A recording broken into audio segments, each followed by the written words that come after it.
During the events of Star Rail Fest, Asheville discovered what the happiness surgery truly entails, implanting the flesh and blood of the abominations of abundance.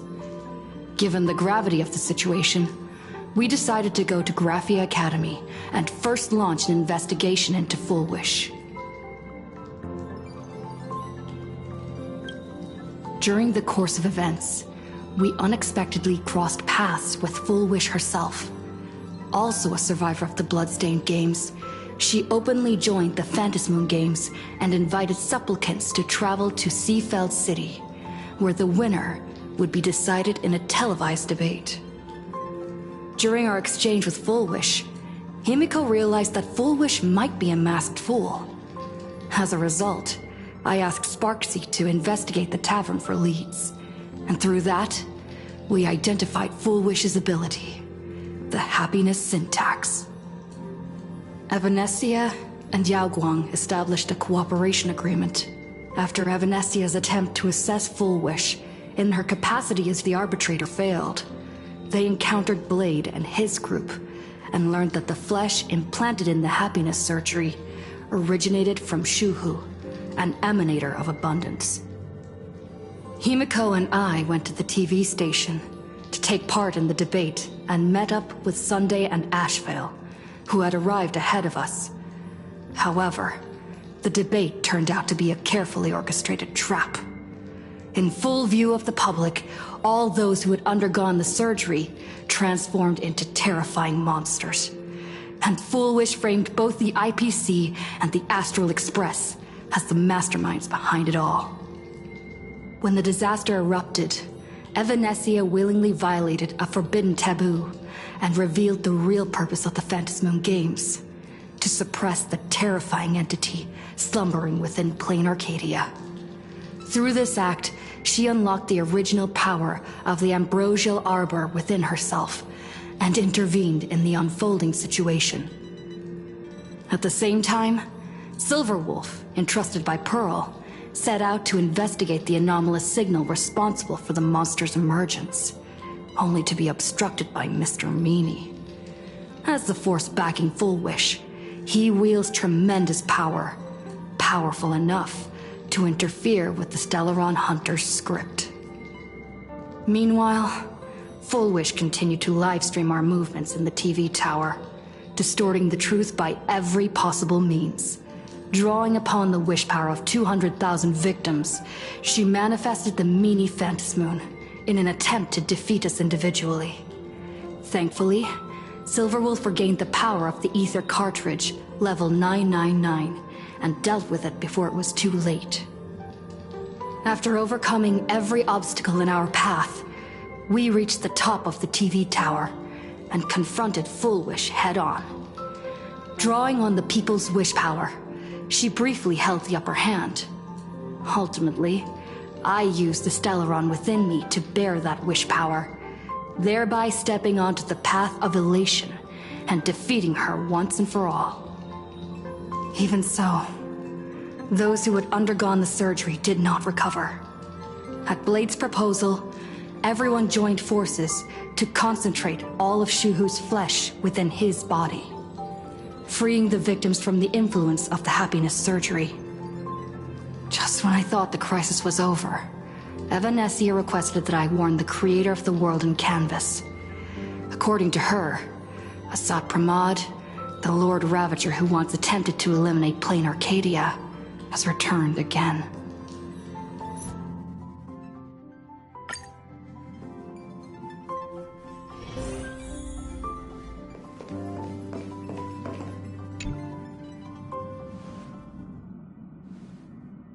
You're back!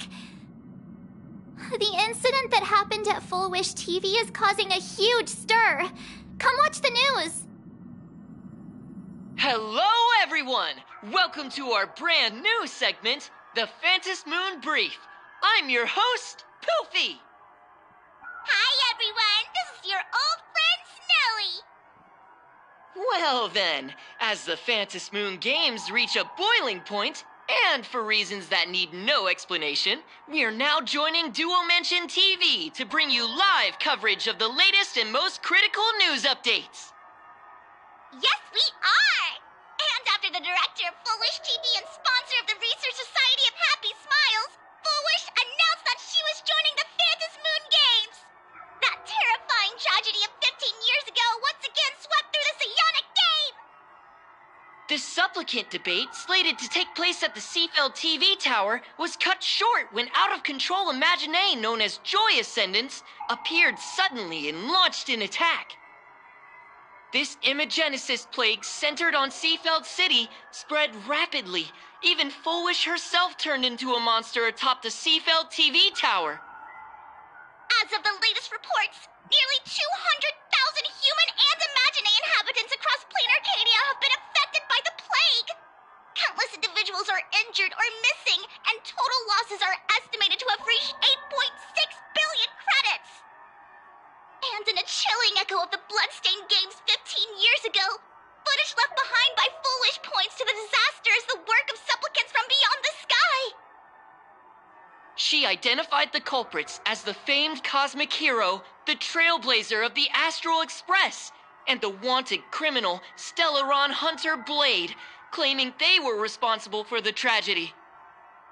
But a spokesperson for the Department of Aberration Defense said the disaster was planned and executed by Full Wish herself through her organization, the Research Society of Happy Smiles. They added that the investigation will continue and the organization will be shut down. Oh, how familiar that sounds. 15 years ago, they made the same excuses. What is the real story behind this? The Phantom Moon Brief will continue to keep you updated. Over 500 years ago, a prophet made a prediction. In year 1999, a terrifying devil will descend from the sky. Will this prophecy come true? Can plain Arcadia safely make it through this crucial year? We will have to wait and see. Shame on them. How can they just say things like that on TV when it's not even confirmed? And the internet is flooded with fake news about you too. Also, those two hosts, weren't they from Full Wish TV? They were spreading nasty stories about you on the news before. And now look, they've immediately jumped ship after what happened to Full Wish.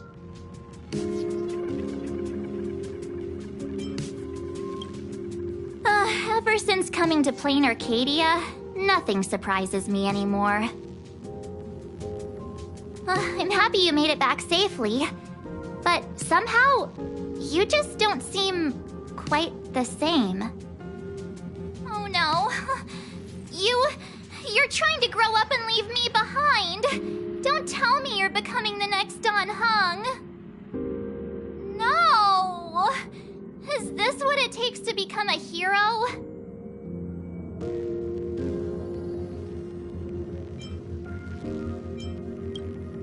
If you're all grown up and serious, we just can't click like we used to anymore. Oh, right. Tell me about what happened at the TV tower. I've heard Don Hung and Sunday's side of the story, but I haven't heard yours yet.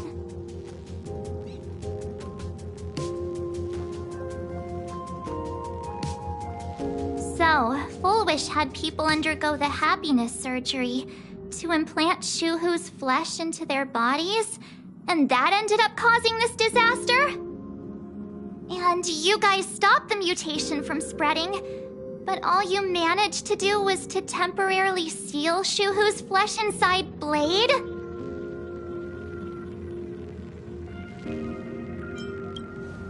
And then you mentioned that Nessia, the one we met at Star Rail Fest, is actually the Phantom Moon Games arbitrator?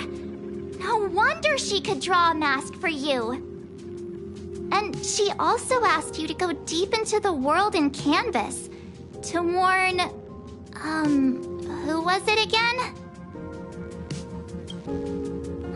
Who is that? Yes, Graphia, Himiko's ancestor. She's an artist from 1,000 years ago.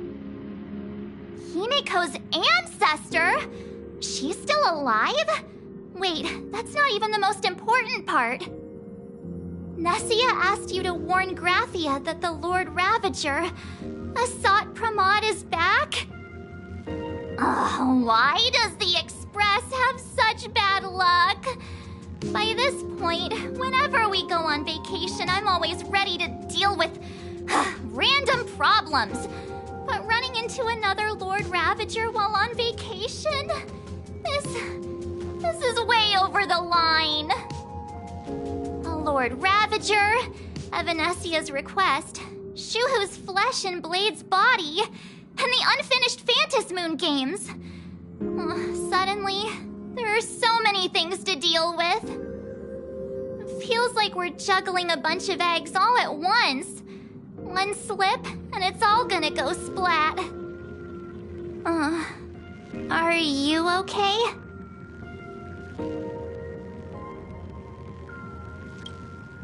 I wish I were as calm as you. I'm gonna go take a minute and collect myself. So many things to deal with right now. Oh, what should I do next? Nah, I've had a long day. I should just get some rest.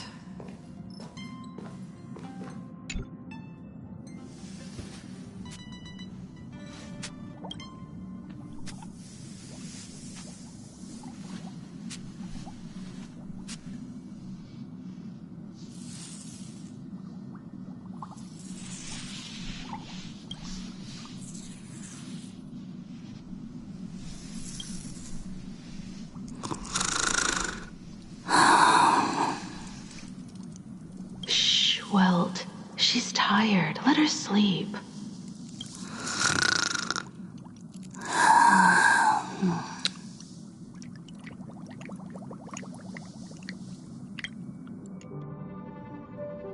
You're obviously tired. I never thought this vacation would become the prelude to yet another major war.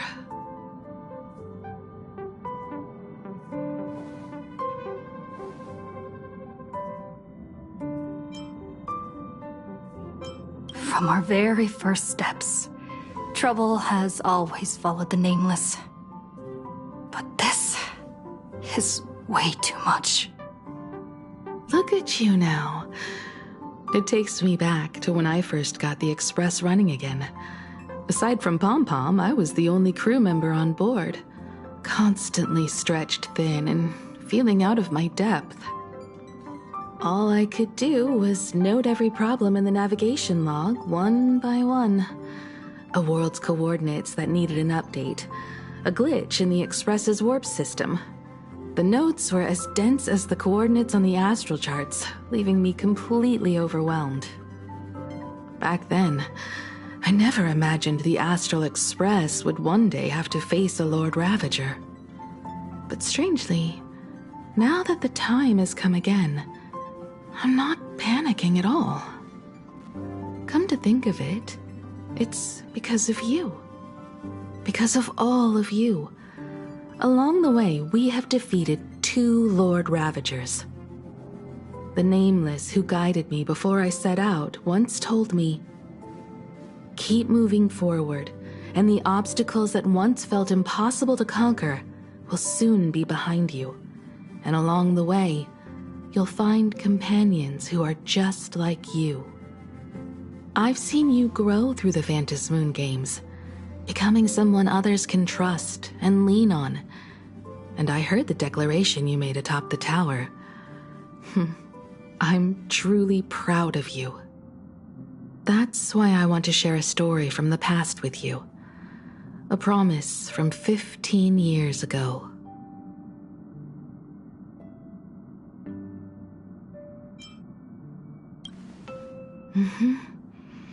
I promised someone that when the moon over my hometown was full again, I would go back to see her, to let her know I had made the most of this borrowed life, and found companions I could trust with all my heart.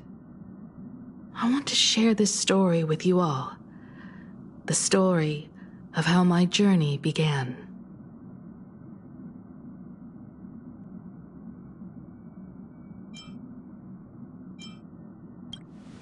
It's a long story, filled with many memories of my past.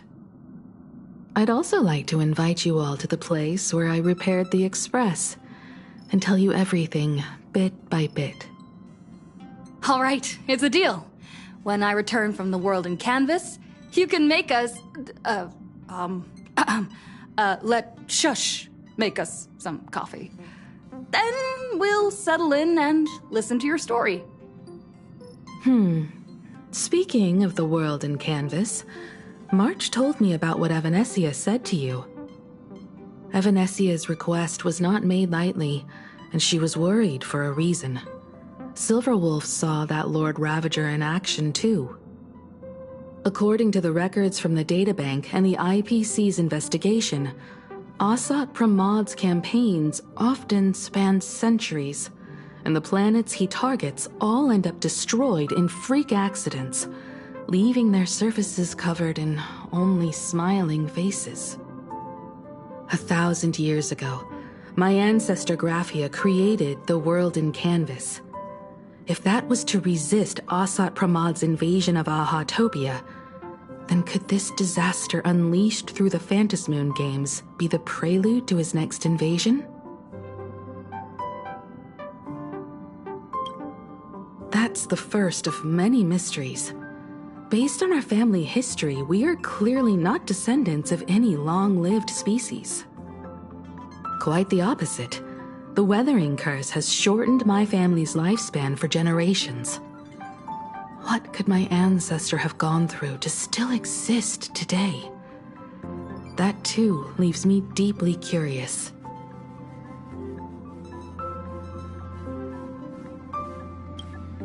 There are far too many legends about her. It's hard to tell what's true and what's not.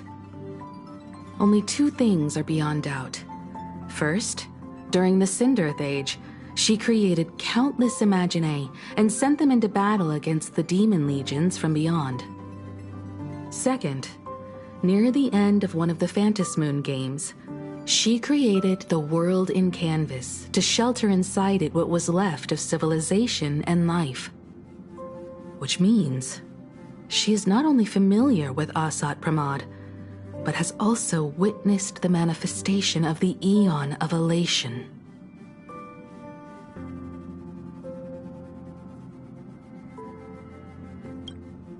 Nobody knows just how big the plane Graphia created actually is. Over 140 years ago, the IPC tried to salvage the world in canvas, but they were only able to reconstruct part of it in the real world. That portion became what we know as Plain Arcadia. Legend has it that Graphia used a vast ocean as her canvas and channeled the power of elation to step into the painting, which means she has not only seen Asat Pramad, but has also seen the Eon of Elation descend in all their glory.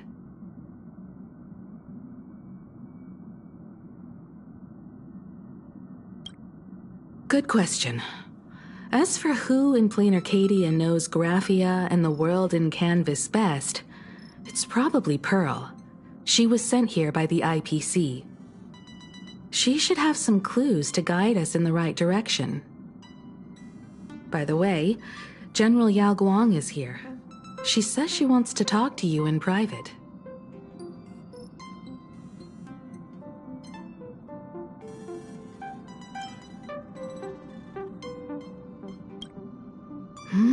I'm not sure if she comes with good news or bad news. She brought a little gift from the Cienjo, though. Mung bean soda. Go talk to General Yao Guang, then. Don't keep her waiting. After that, come to the party car and fill us in on your next move.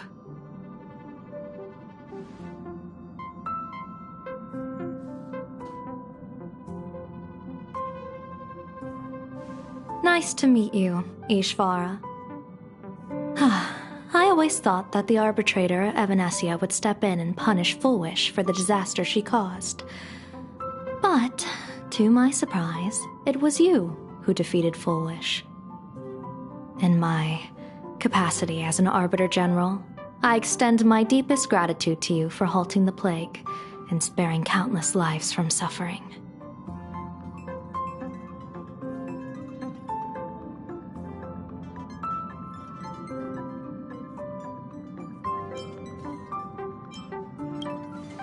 What I am about to tell you is something Evanessia risked breaking the rules to share with me. Please keep it a secret. Not a word of this leaves the Express. Sealed within Ahatopia's core is Ouroboros, the Veracity.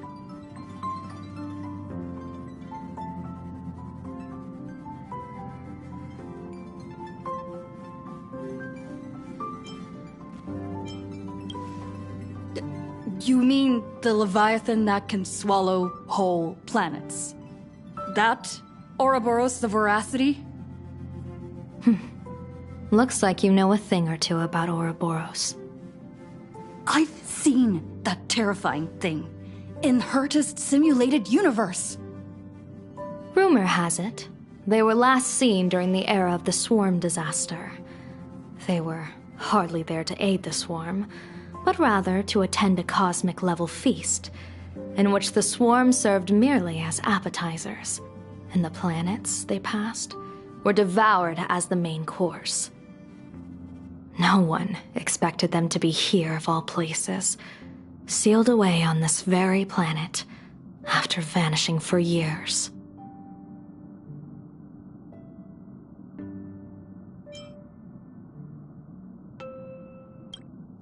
The true situation remains unknown.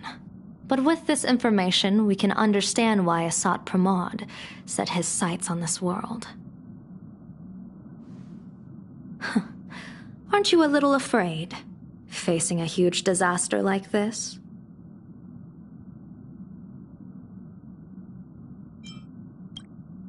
Interesting. You wouldn't flinch even if a star fell upon you. A true Ishvara. Fortune follows when fate hits its lowest ebb. Every crisis comes with an opportunity. Now that we know a force capable of devouring stars is deep in slumber at this planet's core, perhaps we could make it devour the problem inside Blade's body. It might just be a risky path worth taking. Blade has agreed to my proposal and will venture into the world in canvas to seek out the Veracity. From what I've heard, you are going there as well. I cast a divination, and the hexagram shifted between the marsh and fire trigrams, yielding the judgment. Heaven and earth are separate and apart, but the work which they do is the same. In other words, though your paths may differ, they are destined to intersect. A funeral, or an adventure. Will it be a battle with only a 1 in 10 chance of survival to tear away Shuhu's flesh from his body and eliminate the Xianzhou's arch-enemy?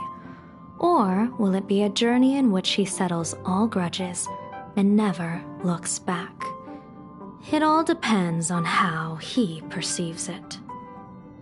Blade agreed to my proposal, even though that little Stellaron hunter girl wouldn't stop objecting.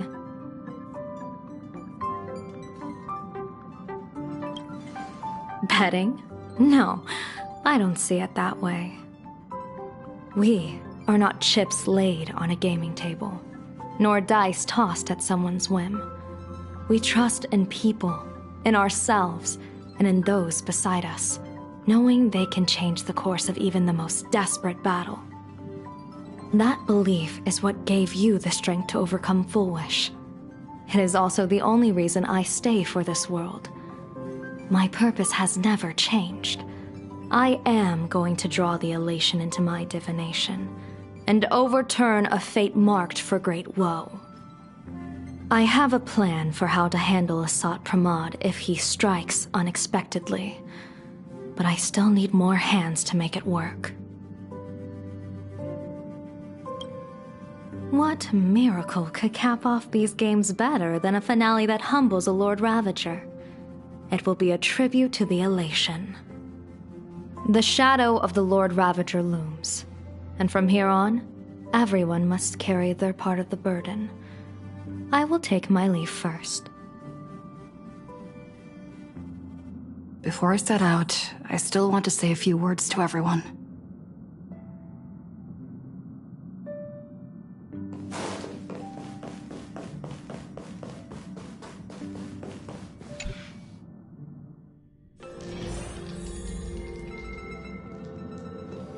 What are they all up to over there?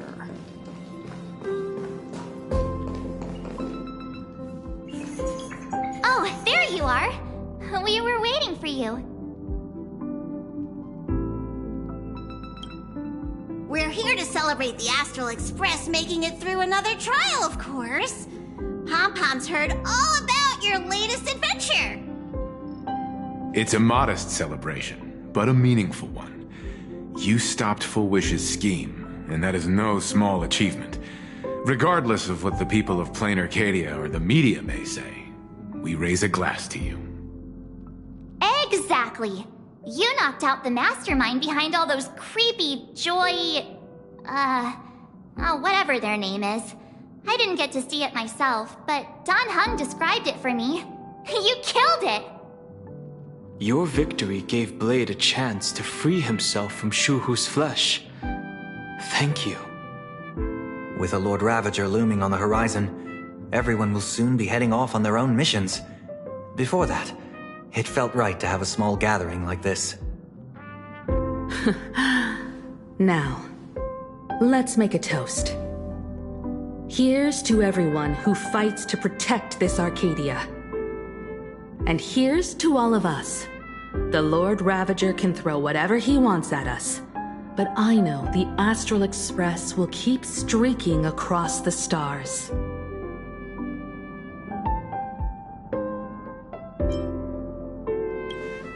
Thank you.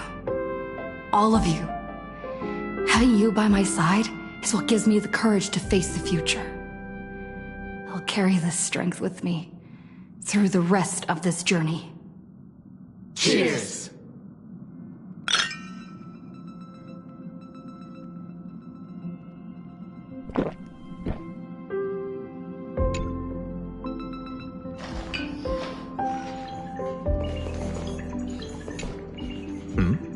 Did you need something? I need a break. I felt worn out ever since coming back from Seafeld TV Tower. Right now, it feels like I'm back in Oak Manor's banquet hall. At those parties, no matter how tired I was, I'd have to clutch my glass and smile, keeping myself calm. Mr. Yang insisted I should get a full day of sleep, but I didn't want to miss the chance to toast with you all. I should thank you for letting me embark on this journey.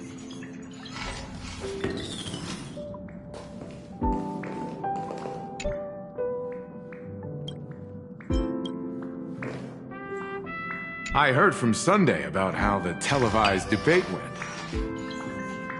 We won this battle because of you. When the televised debate began, a crowd outside the station gathered to protest the Astral Express and nearly broke through the barricades. But the moment the Joy Ascendants appeared, they scattered without a second thought. I guess people know deep down which is more dangerous, a made-up villain or an actual threat. But I am more concerned about you.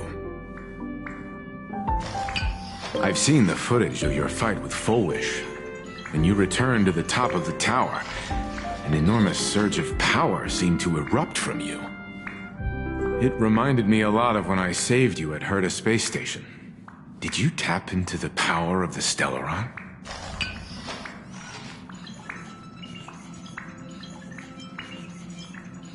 From what I can see, you're in pretty good shape right now. The Stellaron can be awakened by a wish, but its immense power always has a way of warping reality. As the wave of wish power surged toward you, it brought hope and blessings, but also dark intentions and malice. What might it do to the Stellaron? We have no idea. Be careful with this power you have, no matter how tempting it may seem.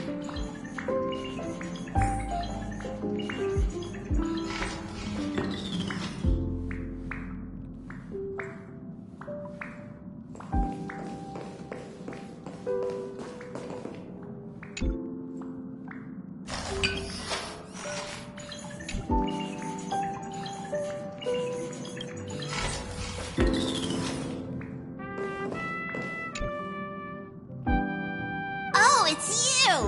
Pom-Pom heard you've got a solo mission coming up. Be safe, will you?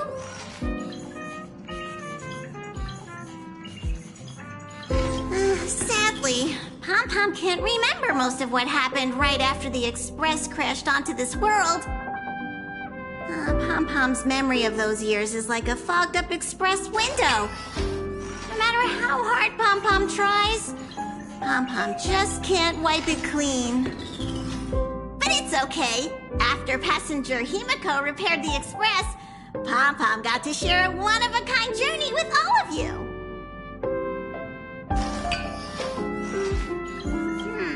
How did passenger Himiko appear? That's odd. Pom-Pom can't remember a thing. All Pom-Pom recalls is having a long and fuzzy sleep, then being woken by a knock at the door. And just like that, passenger Himiko was on board. The day passenger Himiko knocked, it felt like Pom-Pom was waking up from a dream. The Express's heart started beating again and the lights flickered on one after another. Graphia? Pom-Pom hasn't. But Pom-Pom always dreams of strangers when Pom-Pom's asleep.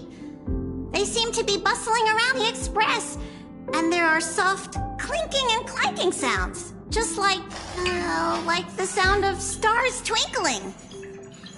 But every time Pom-Pom wakes up, their faces slip away. Pom-Pom is only left with a warm and comforting feeling, knowing someone had taken good care of Pom-Pom. Safe trip!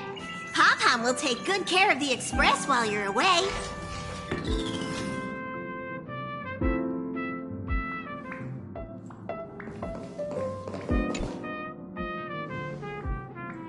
There you are. March and I were talking about you.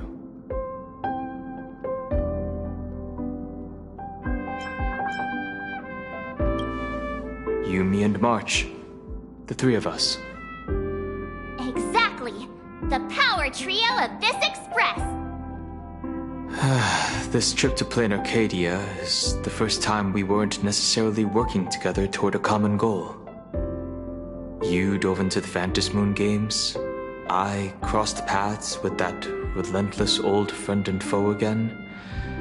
As for March, well, she spent her time wandering and eating.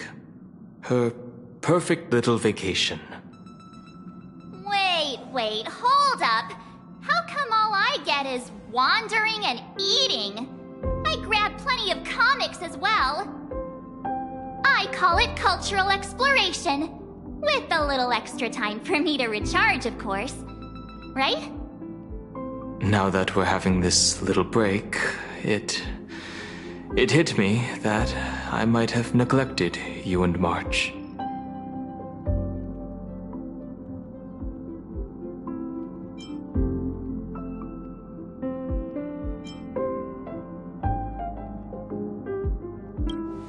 Why are you suddenly acting like the adult here? Blade has accepted General Yao Guang's proposal. Perhaps he has finally moved on from past grudges and that abundance curse, and is now ready to do something for himself. It's going to be a path fraught with danger, so I had hoped to accompany him for a bit longer, but he refused. From now on, I will turn my attention to this world.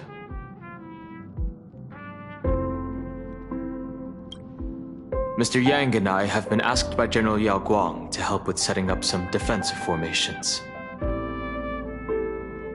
I've got work to do too. Mr. Ashvale wanted someone to accompany him to the tavern to investigate clues about Asat Pramod. Yours truly figured she'd been resting long enough, and it was time to stretch her legs. So I volunteered.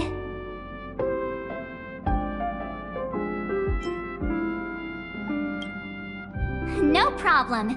When you come back, you have to share everything you saw in the world in Canvas.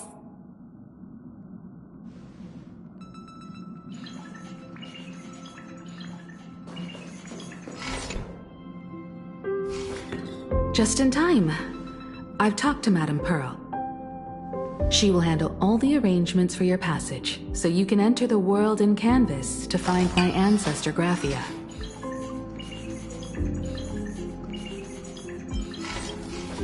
Actually, I hoped you could take some time to rest first. Once you've fully rested, you may make your way to the dock in Seafeld City. Madame Pearl has a special ship waiting for you there. It will take you to the border between this world and the world in canvas, a place known as Inkford Hermitage. That's your final stop before entering the world in canvas, a place to gather your supplies and rest up before you set out on the journey ahead. I know you'll have to go alone this time, but I don't think it'll be dangerous. After all, that realm was created by Graphia, my ancestor. The thought of it makes me feel calm, in a strange but comforting way. If you get to meet her, please give her my regards.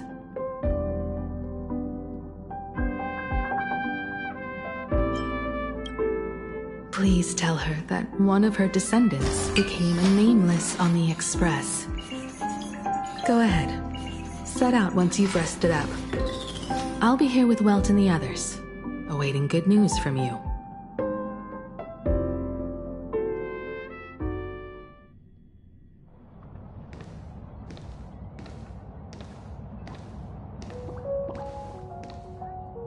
In other words, that woman wants you to take Shuhu and jump straight into the Veracity and leave the rest to the Eon's stomach acid?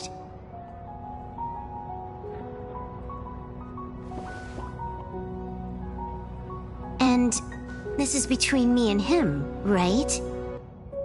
Why are you tagging along? Relax. I'll say my goodbyes and be gone. A dignified funeral, hmm? If you ask me, this ending is indeed grand enough. I don't care about any of that. There's only one thing I care about. Does he have to die? Here's a piece of advice, little cub. Whether he lives or dies is his choice. That's the one thing you don't get to decide for him.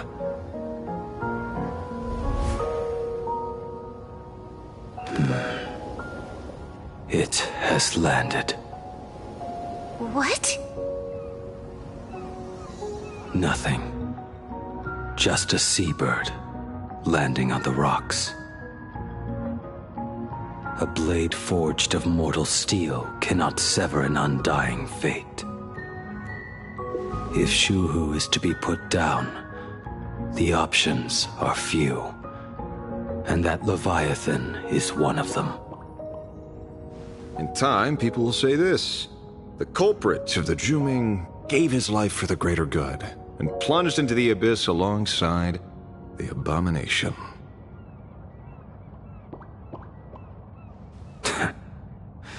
I'm not as noble as you make it sound. Many years ago, you invited me to join the Galaxy Rangers. I refused for one reason. I'm a petty man.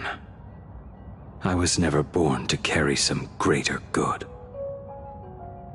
This is between Shuhu and me. Nothing more.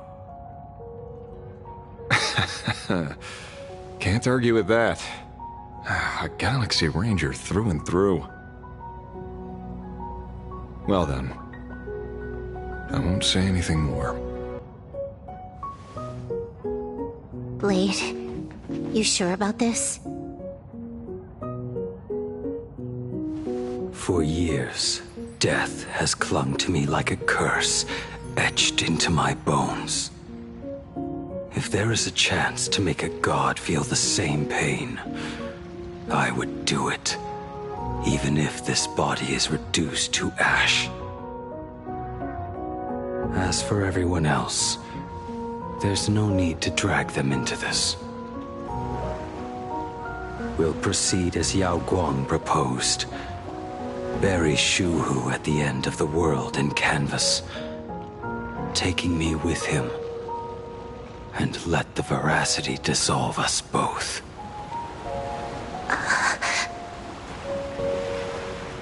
Take care.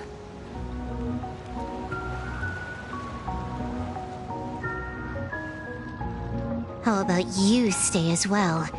You might as well see it through to the end with us. Plain Arcadia has bigger problems that need my attention. Your instincts were right. That meanie pulling strings from the shadows is none other than a Sat Pramod. Who else would want to kick a Ha's head like a ball? So, I need to get back and finish my job. Investigating a Lord Ravager sounds like a job you don't come back from. Therefore, it also pays very well. Then here's hoping you live long enough to collect your payment.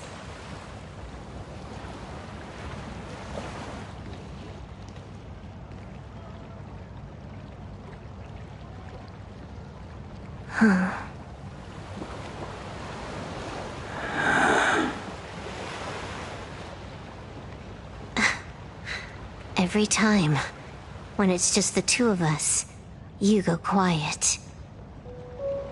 You know what I'm going to say.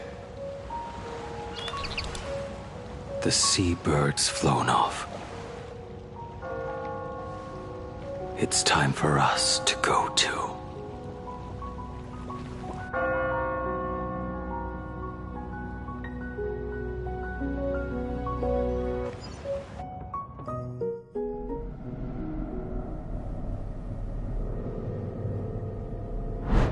The terror slumbering at the heart of Plain Arcadia is... Ouroboros. After the swarm disaster, the veracity vanished, never to appear again for more than 700 Amber eras. Their last rumored sighting was 500 years ago. History fictionologists claim that Ouroboros lies in wait at the edge of the cosmos, guarded by their children, awaiting the day of their return. I've heard that story before, but it wasn't about the edge of the cosmos. It was Pier Point. They say that the preservation is nothing more than a facade, and the IPC is, in truth, a cult devoted to the veracity. Organic life has quite the imagination. They've said other things, too. That Louis Fleming seeks to ascend as the Eon of Wealth. That the Council of Mundanites are mere hounds of Dr. Primitive. That the Marketing Development Department colludes with the destruction, turning a blind eye to the spread of Stellarons. Such rumors are endless. I believe the General should be able to tell which are true and which are not. I've never heard the last one, so let's assume it's the only one that's true.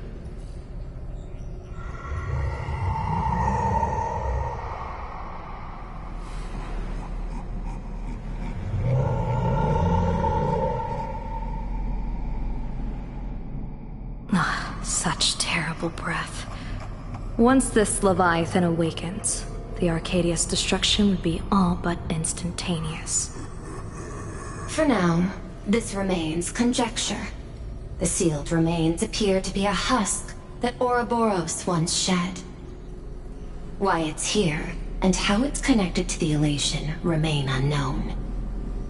Yet even a fragmented remnant of an Eon is a threat that can't be ignored. The calamity of the Leviathan must not be allowed to re-emerge in this world.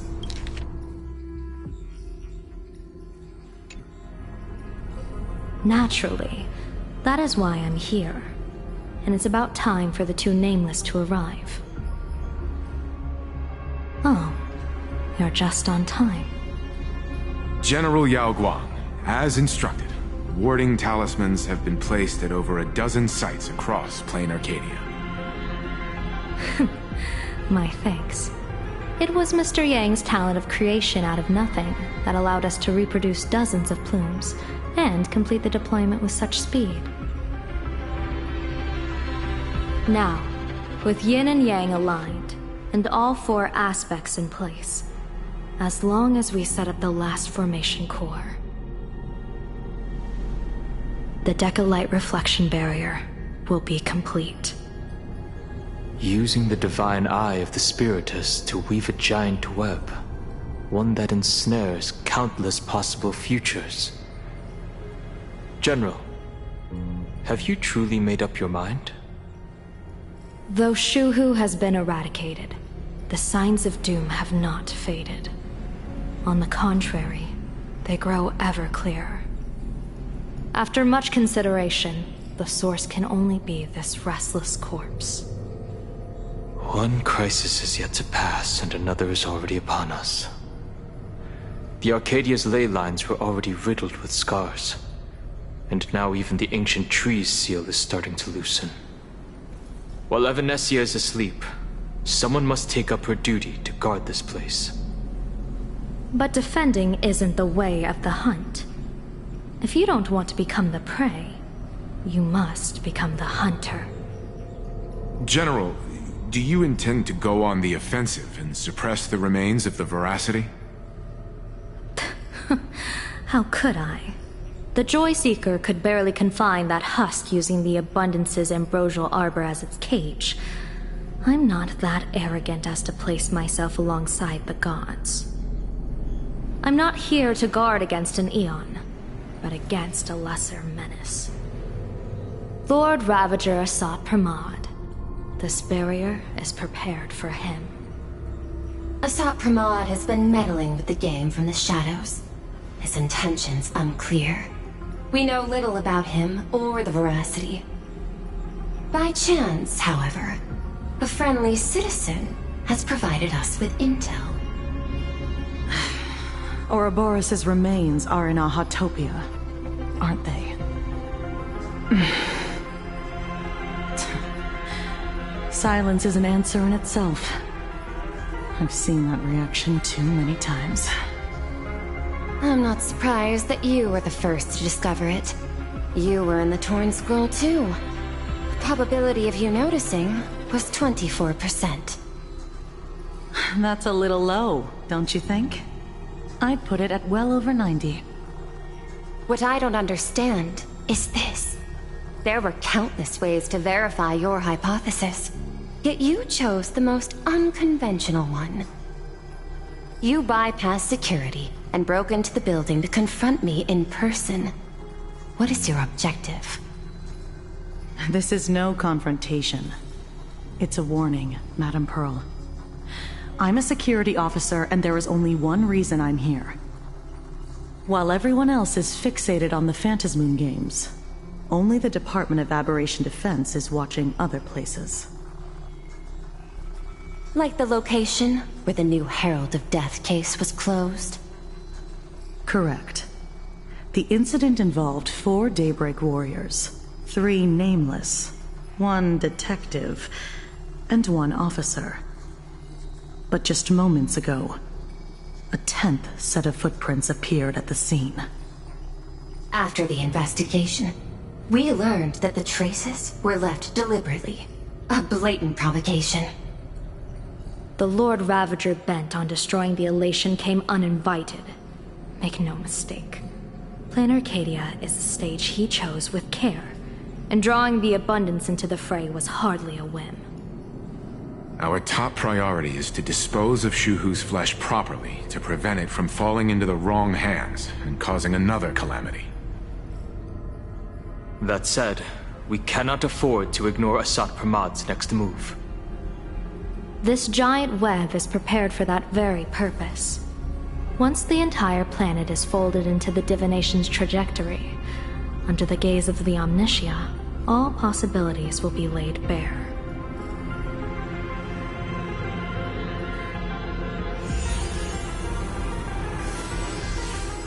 When that time comes, he won't wish to leave any footprints behind. One final question. Why did the Lord Ravager choose to visit this place? Does he have an ulterior motive? Or is this merely some twisted joke? That question should be left to the professionals. Don't forget, we have a detective who can't seem to rest. Let's hope the accumulation of variables can tip the scales in our favor.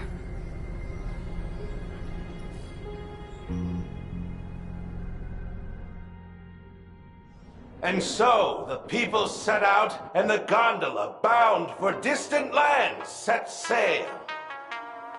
At the end of the world, the Elation once again declared war upon the Veracity. Take, frail little humans! Ouroboros split their mouth wide open! Whoever can fill my whole mouth with but a single thing shall receive a reward, my tongue. The fool known as the Shepherd captured a comet, but it wasn't even enough to fill the gap between the Veracity's teeth. The bartender Braji opened the wine cellar, but they only grew drowsy, drifting off to sleep. And en route, he crept up to the Veracity's ear and told them a corny joke. The Veracity pondered it for 10 amber eras, then burst into laughter at their own amusement. En route spread his hands and said, "See? I filled your mouth with laughter." Then what happened? Then the Veracity said, "Are you kidding me?" And with that, they opened their gaping maw and tore en route to pieces. What kind of nonsense is that? Those are the facts, my inquisitive auditor. If you want to hear more stories, you're welcome to discuss with your classmates.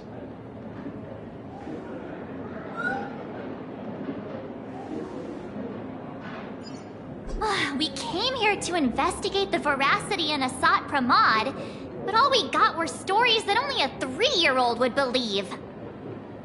Rumors don't just appear out of thin air. It's just a matter of how much truth you think they hold. At least 90% of that was made up.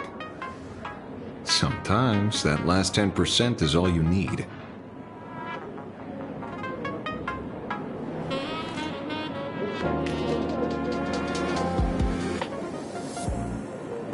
Oh, plenty of bystanders around.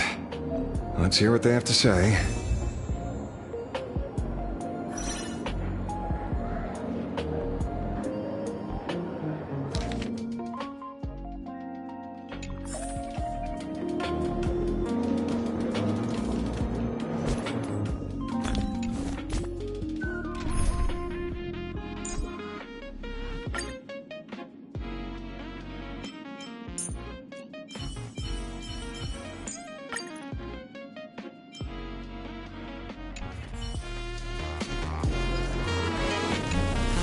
They say a dull pen beats a sharp memory. My memory's dull, and my pen's not much better. Then you must have a lot of stationery? A kindred spirit. Miss, it seems you're one of us as well. I've met far too many fools who can't even read. Oddly enough, those of us who truly love learning are the rare ones. Interested in studying the knowledge of the laughter? I have a reference book here. You can have it.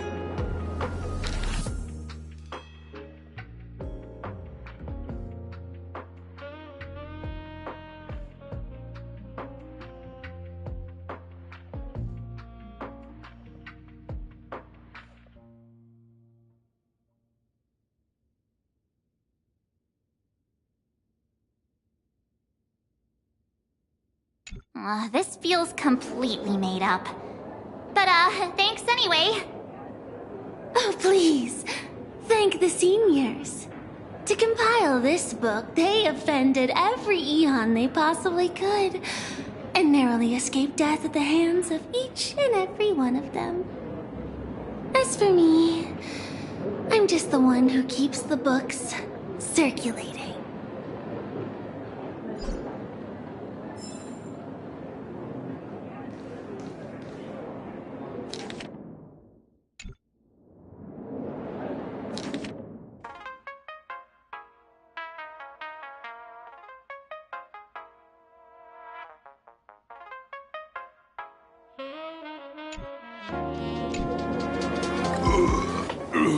You two asking about the veracity?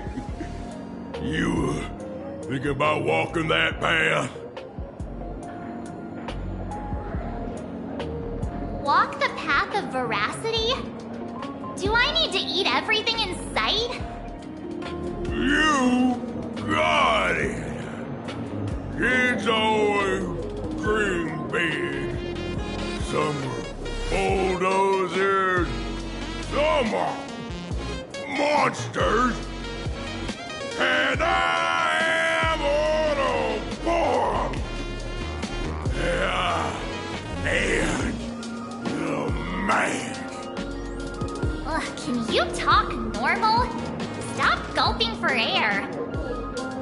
I swore to become a veracity path strider. I eat everything. Tasty, nasty, anything I could chew. Finally, I pinched my nose and swallowed loose mouth, and they looked at me. Ouroboros? Nah. Ah. Very regrettable. Enough already. I'm telling you, it was all bluffing. The fools didn't lose. En route and Dorothy, when the veracity wasn't looking, rolled up her skin like a grape, snatched it up and bolted. Then, poof, they were gone. Even Comic-Con Collective don't got a veracity card.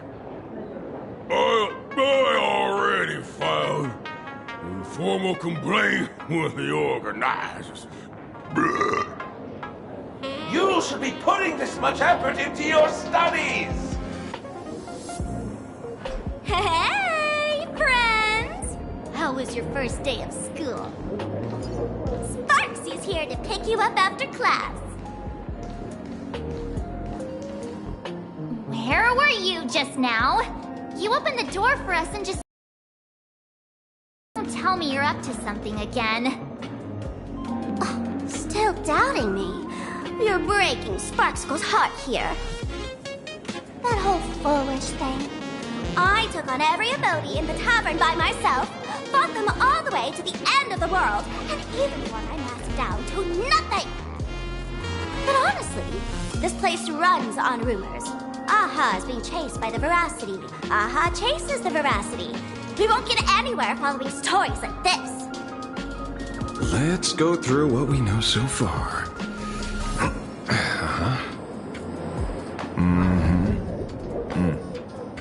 Ooh.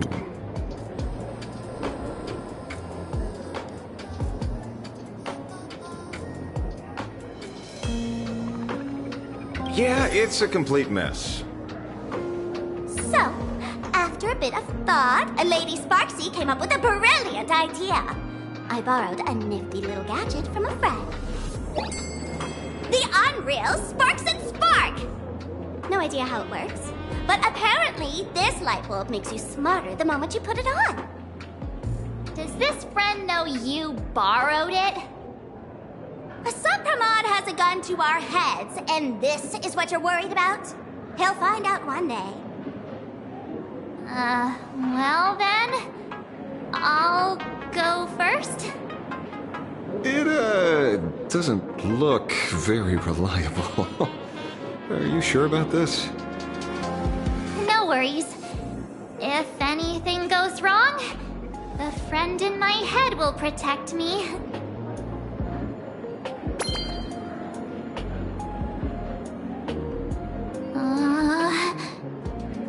Doesn't seem to have any effect. No, it's working perfectly. I get it now. All of it. No need to dance around. Our enemy is a Lord Ravager. There's only one question we need answered.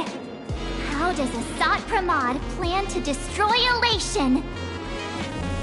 Correction. The effect is very obvious. Judging by Nanook's habit of picking Lord Ravagers, I wouldn't be surprised if Asat Pramod was once a masked fool, and therefore knows Aha's weakness. The Arcadia is like a microcosm of eons and paths. People indulge themselves in fabricated happiness, unable to pull themselves away from it. Many have expressed their concerns. This isn't elation. Aha is playing with fire. A classic social realist deduction. Old-fashioned. Ooh, but effective. We're closing in on the truth. Yes. The answer is all but revealed. You are Asat Pramod, Sparksy. Do you have evidence? Of course. The truth is so simple that everyone overlooked it. The evidence is... you were the first person I met when I got off the express. If I am Asat Pramod, would you and Grey Hair have been able to walk out of the school alive?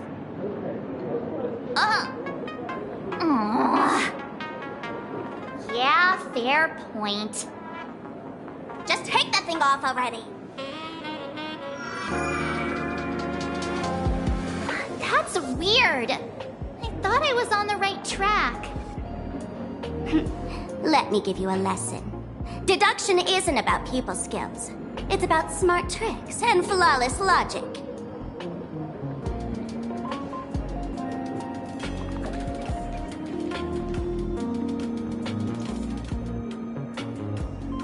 Watch and learn. Sparkle, master of the classic whodunit, has entered the chat.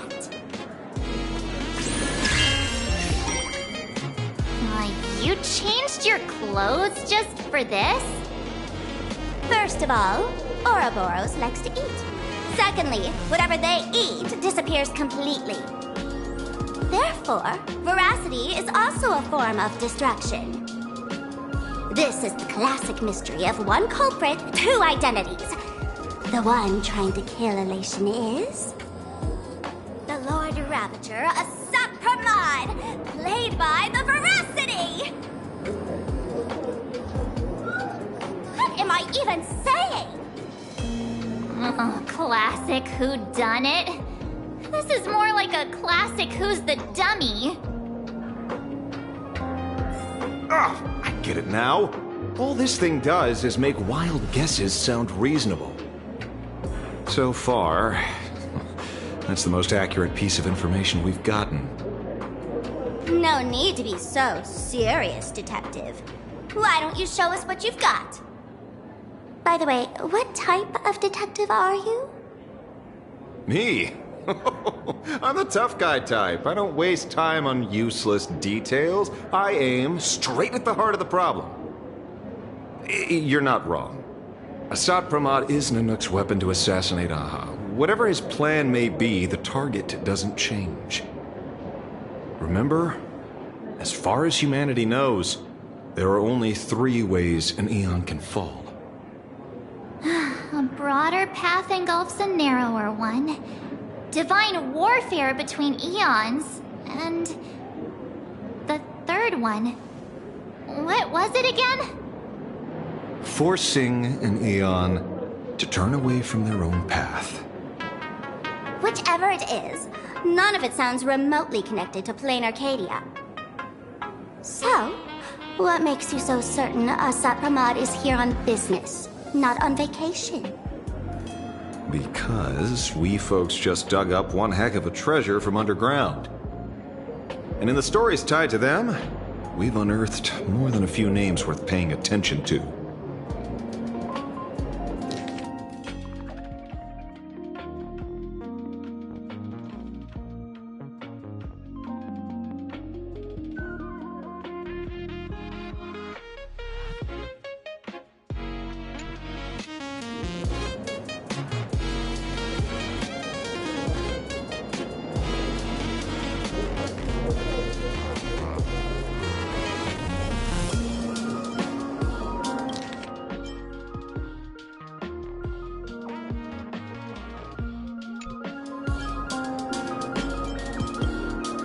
Right. He's the one I can't stop thinking about. The stories change every time, but they all circle back to the same logic. En route defeated the Veracity by some means. You're right. Then who is this en route? Do you know him? En route. Of course she does! Everyone in the tavern knows that name. Long ago, its owner grew tired of jokes, cast aside his mask, and walked away. Some say he became a mourning actor. Others say he jumped into IX's black hole. But none of that matters. What truly matters is that you have my unreal Sparks and Spark. I knew it. Give it back, give it back! That's a big order my client wants immediately! What do you mean, give it back? It just wandered off, and I happened to find it on the way, so I brought it home. You want it? Here, take it now. Absolutely not! Wait, right now? This doesn't sound like you at all. No. If it's a no, it's a no. Yes, I'll keep it. Bye-bye.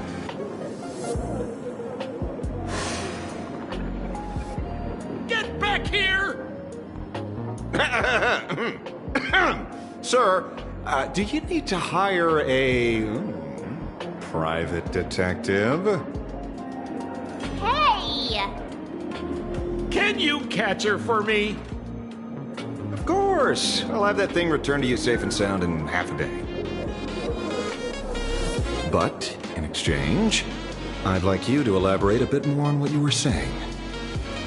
Oh, so that's why you're here. Now, old Sempo's intel isn't cheap. Waiving the fee won't quite cut it, will it? Name your price.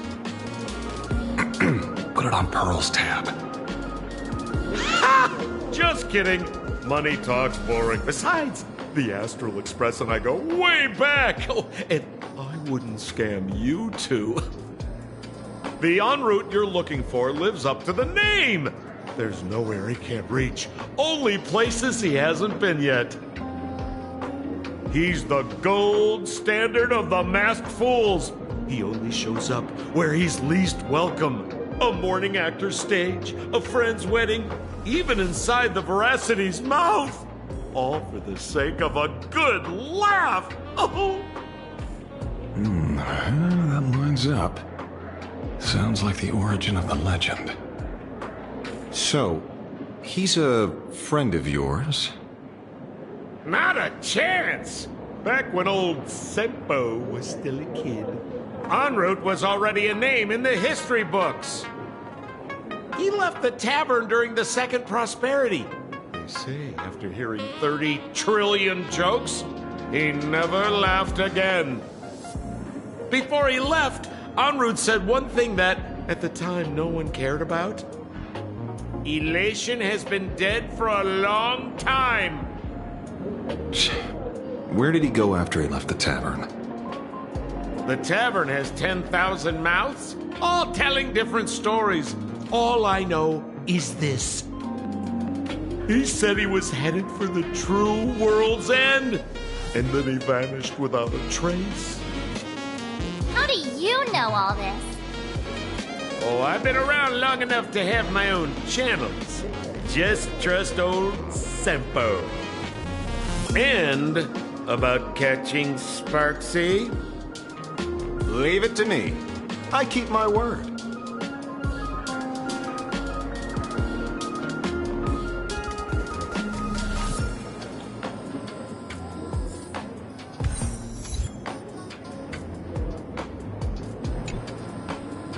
See? You only need that 10% of the story to be true. The last thing he said was really scary. So many unanswered questions about en route. He has to be tied to Assad Pramod somehow. But our leads at the tavern have run their course. Let's go pay a visit to another expert next.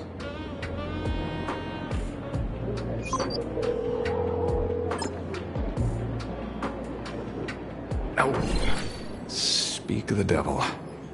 Only a Cienjo general could have arranged something like this, I suppose. I'm surprised as well. You've only just left Amphorius, and already you've managed to draw the attention of another Lord Ravager. Miss Ron May? And Miss Ting Yoon? We're here by General Yao Guang's request. It seems we arrived just in time. At first, I only came because the Shenzhou extended an invitation, and it seemed impolite to refuse. Now that I'm here, I see it was well worth the trip. So, let me get to the point. Ouroboros has long been dead. Their death was merely buried beneath layers of secrecy. Hardly surprising. They disappeared after the swarm disaster, and there are many different opinions on where they went. The Intelligentsia Guild claims the Veracity ate their fill and entered hibernation. I don't buy it. Those scholars are fond of post-meal naps themselves, likely just projecting their own habits. You seem surprisingly calm, which makes sense. After all, the shadow in your right hand is evidence as well. Why don't you tell everyone what happened to the Galaxy Rangers back on Von Walk? Von Walk? Sprightly Von Walk. I've heard there's a particular phenomenon that occurs on that rainforest planet. Plants multiply and grow and are then harvested like wild grass. A cycle repeating every few decades. Almost identical to the Phantas Moon games. But how are the two connected? When you hear plants and growth, shouldn't that make you think of abundance? Huh. Wait. It seems you figured it out. By coincidence, abundance is another thing the two worlds have in common. When coincidences pile up, they cease to be coincidences, Mr. Ashvale. No. Leader of the Rangers, Mr. La Mancha. Perhaps you could explain this to our nameless friend? Back on Von Walk, I'd already long since stopped being a ranger. Your conjecture is basically correct, Miss Ron May. You're not the only genius to take life as a subject of study. By the time I arrived, the atavistic experiment was already approaching its final phase. Dr. Primitive had set his sights on an ancient leviathan. Beneath Von Walk's surface, there also lay the remains of the Veracity. You stopped him. The Rangers stopped him. Back then, Mr. M was still human. Now, deep beneath Ahatopia, another corpse of the Leviathan lies buried. If I'm not mistaken, there are countless other worlds carrying out the same ritual. Aha sealed Ouroboros' body among the stars, suppressed it with abundance, siphoned the power of the Path of Veracity and called it a game. This is what people call the Phantasmoon Games. Uh-huh. Why would they do such a thing? You may remember, the Express once delivered a Leviathan's carcass to me. That wasn't the only one in my collection. By arranging remains from different eras in sequence, I discovered something rather intriguing. At a certain moment over 1,000 Amber eras ago, just as Akivili began traveling in pursuit of their ideal, all creations of the Veracity lost the same organ. Their taste buds. What does that imply? The purpose of consumption changed. Be they spawns, depth crawlers, or void song whales, their genetic markers encoding gustatory organs vanished entirely. Creatures walking the path of Veracity became nothing more than biological black holes, consuming without discrimination.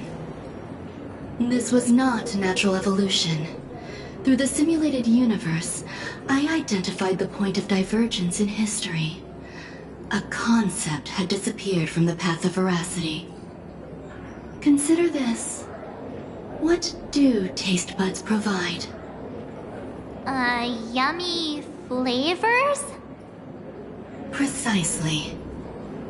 Savoring something's aftertaste is an act of elation. So Aha stole the original Prima Mobile of the Veracity?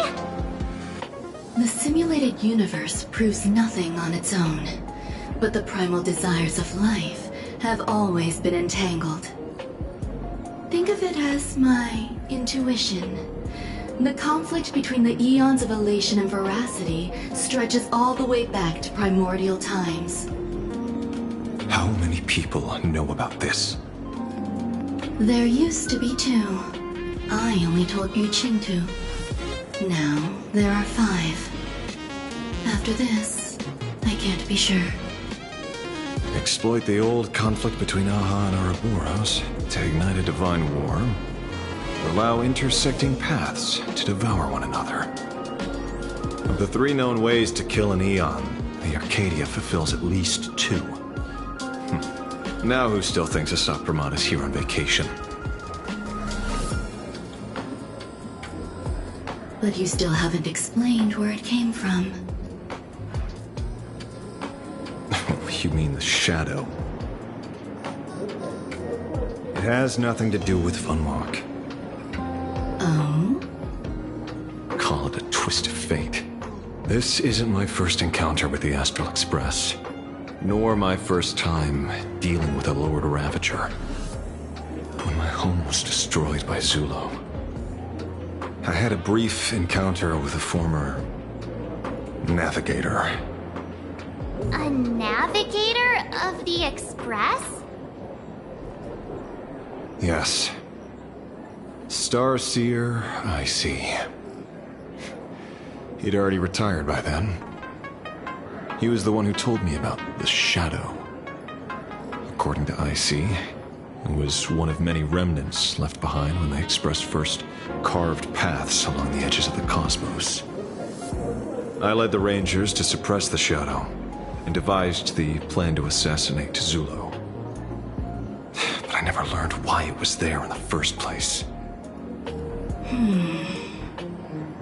Don't you find it strange, Mr. Ashvale? Strange? When coincidences pile up, they cease to be coincidences. Like an experiment with results that are too perfect, it's enough to send a chill down your spine. If you don't mind, let's walk through the whole thing once more. Earlier, what did you 2 uncover in the tavern? Someone suspected to be Asap Pramod knew about the Veracity secret. Before disappearing, he said he was headed for the end of the world. And then? Who did he say the Shadow belonged to?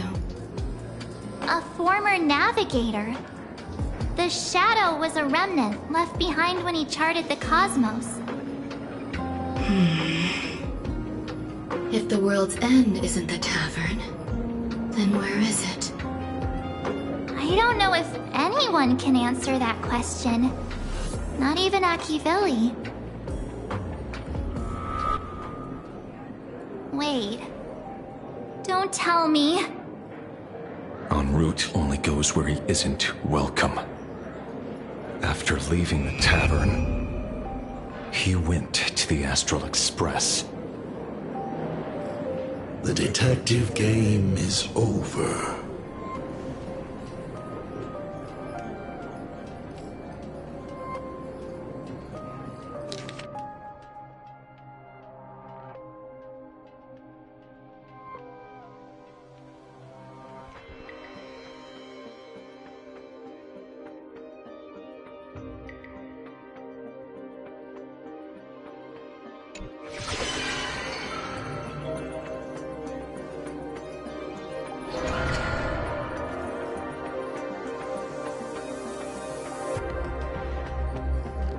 I have to say, not many people can make me change my plans. Whether in the past or present, you've always been one of them. So, it is you. You know how it is, kid. I've always enjoyed arriving uninvited.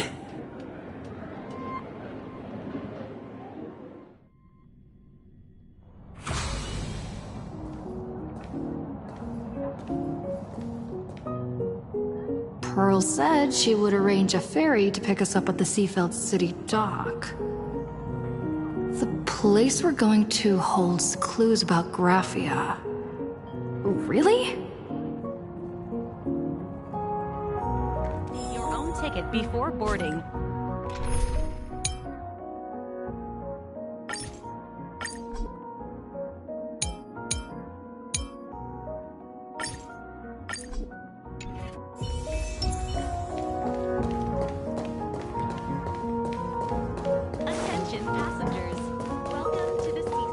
Down the house. All's revealed in divining light.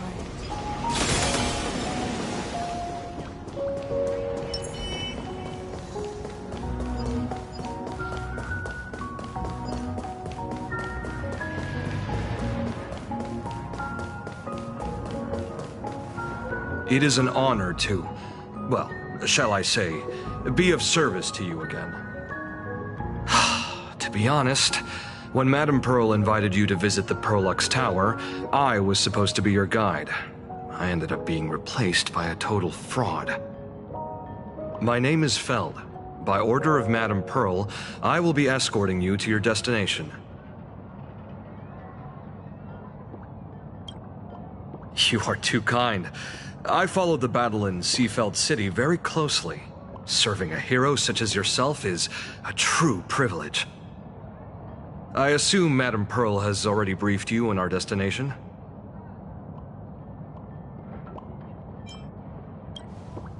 I see. It so happens that Madame Pearl is tied up with an unforeseen event, so allow me to brief you in her stead. The destination of our boat journey is a hotel known as Inkford Hermitage. It is situated at the end of a Dovebrook tributary that ultimately flows into the sea. It is one of the points where the world in canvas intersects with reality. Yes, to be precise, she lived there 1,000 years ago. Legend says the miraculous encanvassing of the mortal world happened there. Would Madame Pearl, a die-hard fan, pass up a sacred site like that? Word is that Madame Pearl just flicked her wrist, signed a check with an astronomical figure, and bought the whole plot of land. She also snatched up every single piece of Graphia's lost works she could find without bothering to verify their authenticity. Whew, I guess money really does let you do whatever you want. That's not even the half of it. I don't know where her obsession comes from, but she's dead set on the idea that Graphia is still alive. If she gets even a whiff of anything remotely related to Graphia, she's got her people on it at the snap of a finger. But all they could find were Imagine knockoffs.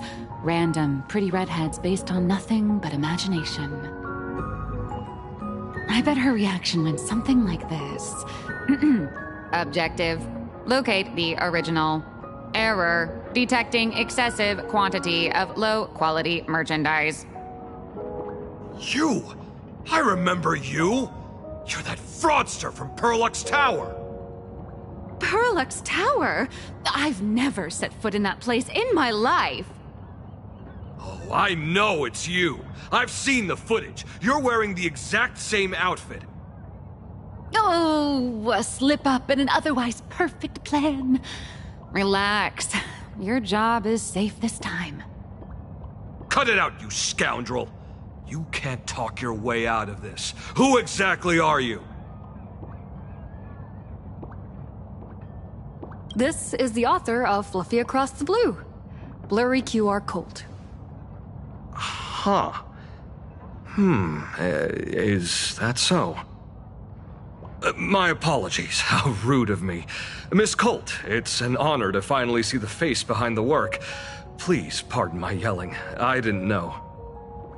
No worries, no worries.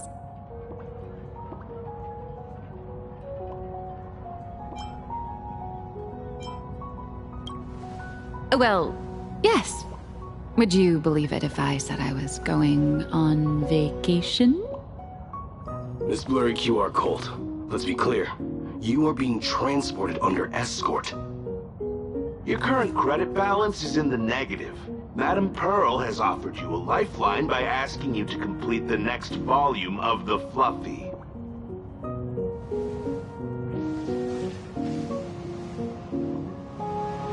Whoa, this is not my fault. Remember Alloy King Pom Pom from Perlux Tower? I tried to put everything on Pearl's tab, but she found out and charged it back to me. Who knew a figurine could be so expensive? It cost me more than my entire savings.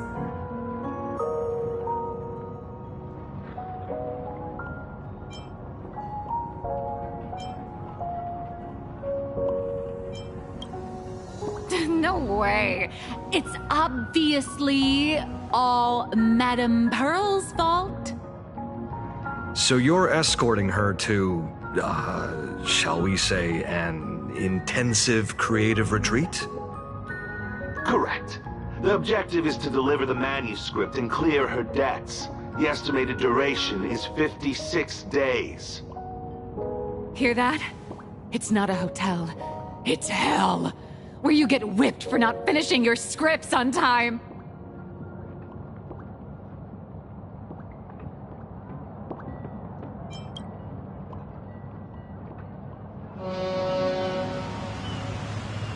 The boat has arrived.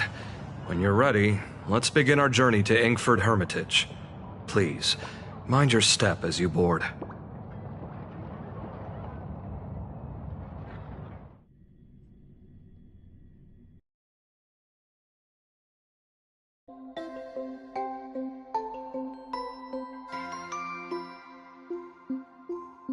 We have arrived.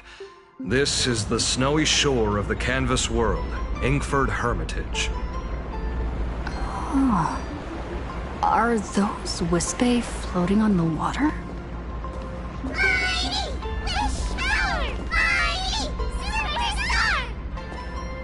Oh dear, there are so many Wispae. They are blocking the boat's route. But no need to panic. Please follow my lead. Please make sure you have all of your belongings with you, and watch your step while disembarking. Thank you for traveling on this void liner.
safe docking.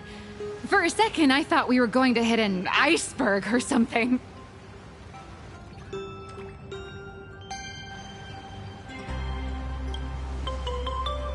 They probably sensed your wish power. You are the Phantas Moon Games superstar, no? Look! One's trying to hitch a ride on you.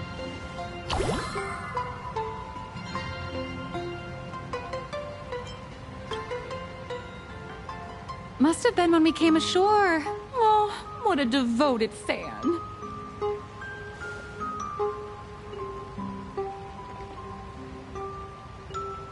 Everyone, welcome to Inkford Hermitage. I was imagining a Benzai Tengoku-style manor, or something. So you demolished your idol's old residence, and replaced it with a luxury hotel. Of course not. Benzai Tengoku vanished more than 1,000 years ago. The original structure is long lost to time.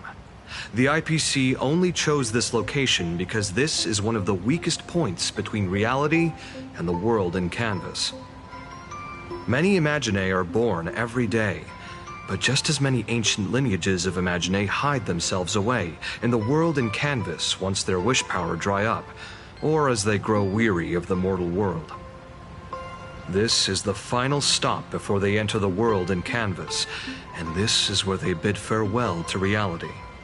They rest here, organize memories spanning centuries, and then pass beyond the point of no return. Rumor has it that Graphia's soul appears from time to time to guide these weary Imaginae on their path. There's a sense of parting in the air. No wonder the soul of the mother of Imagenesis feels an attraction for a creator. This must be the finest well of inspiration. Miss Colt, now that you're in this well too, you ought to make the most of it. Let's go. I'll lead the way.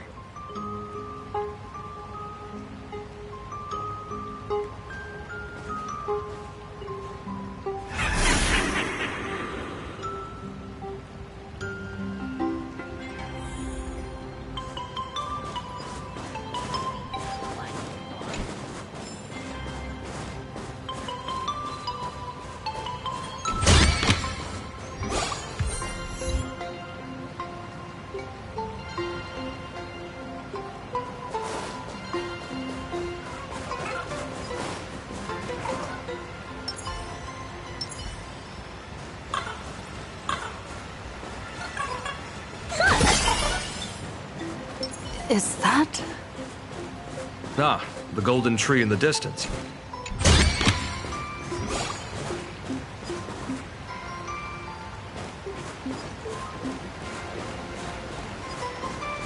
All those years of advising, and in the end, I still believe somewhere this.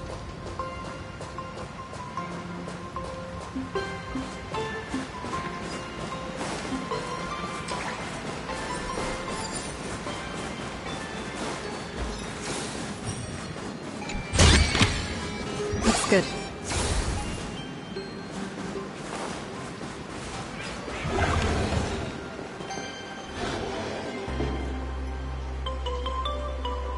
We have arrived. The hotel staff will take over from here. I'll take my leave.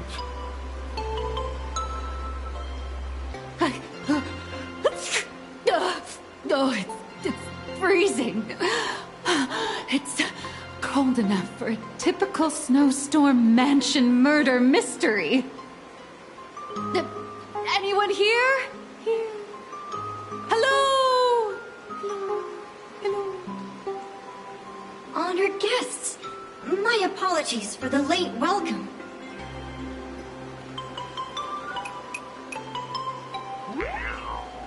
Oh, no wonder it's so cold. It's an actual snow wispy. Hello there, little one. I am the lobby manager, Casper. You have a very high body temperature. Please, try not to overheat the room. allow me to introduce myself. I am the popular comic artist, Blurry... the former comic artist, Miss Nihilux. No, my true name is gone, just like that. Oh wait, did you say former? The big shots upstairs gave me a heads up. You are now an asset of Perlux Corp. You'll be staying here until you finish your next volume. Every guest in this hotel is an Imaginé with quite a history. That Arcadian over there? That's a former superhero. Which one? Never heard of him. That one over there is one of the oldest strangelings. They're a former Kappa. These days, they work as the hot springs manager. A Kappa? Didn't that lineage of Imaginé go extinct when the IPC first arrived? There are still a few survivors that slipped through the net. As for Casper myself, I am a former frost giant.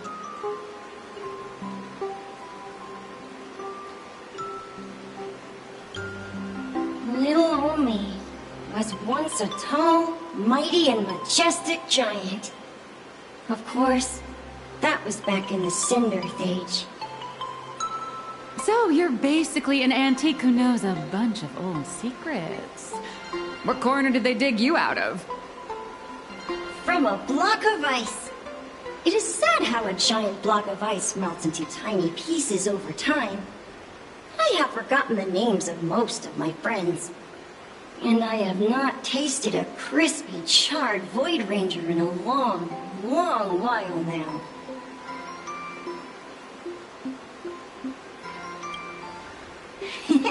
Indeed, another glittering nameless. Another? How's that?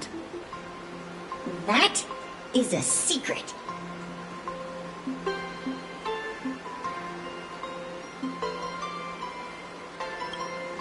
Sightings of Lady Graphia are as common as the snowflakes here. Ever since the news spread that her soul would reside at the hotel, all those Imaginé who mimic her and the weirdos who insist they have a connection to her have flocked here. You see, they all claim they have some sort of connection to her, or hold some secret about her. I bet they're just trying to scam people out of wish power and credits. Just like all those people who swear they're AHA. You're not wrong.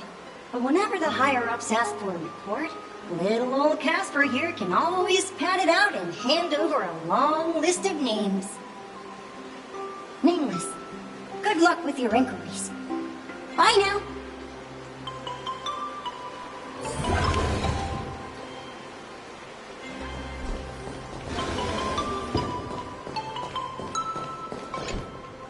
You can see me, and I shall hide no longer.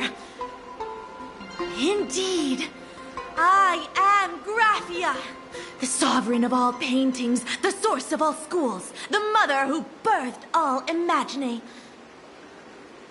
Unfortunately, my wish power is spent, and I can no longer weave my imagination arts. But you and I share a fate, with just a few wish bays to aid me. I am Graphia. If you're giving away wish bays, you should give them to me. No, I am Graphia. Does this red armor not make it obvious?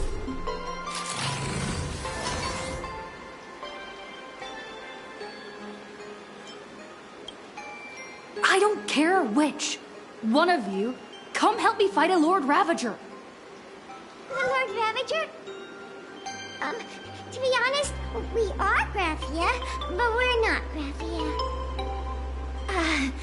Simply put, we are Imaginé born from people's imaginations of Graphia. As for me, I was sketched by a rather unskilled illustrator for a history textbook, which explains why I look a bit rough. from the concentrated longing for Graphia in plain Arcadia. I am the armored goddess Graphia, from the 52-episode animated series Apocalypse of Ashes, Mecha Wars. Care to witness my signature move? Dance of the Inkblade?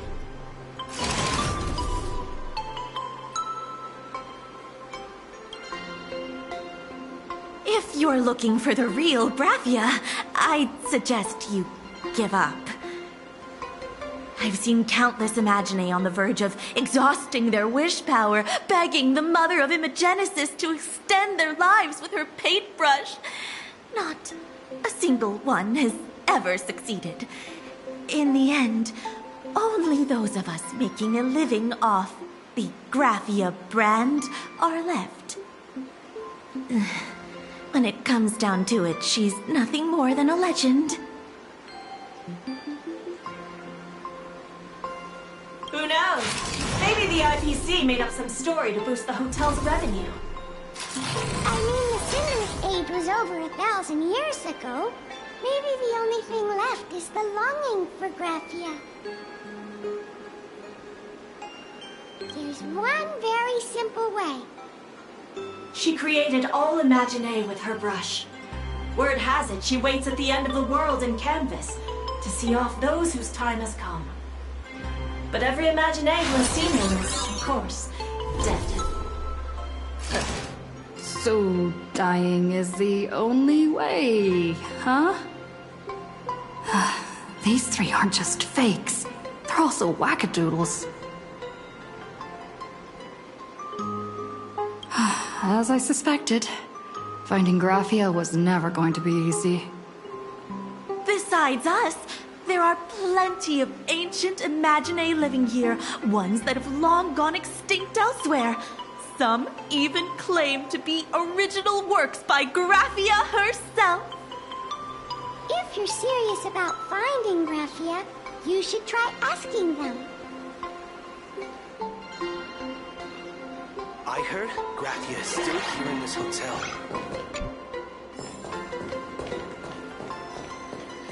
Tell me, I spent my whole life doing hard labor. I sense more stray thoughts and disturbance in the water. The Imaginae of today are far too restless.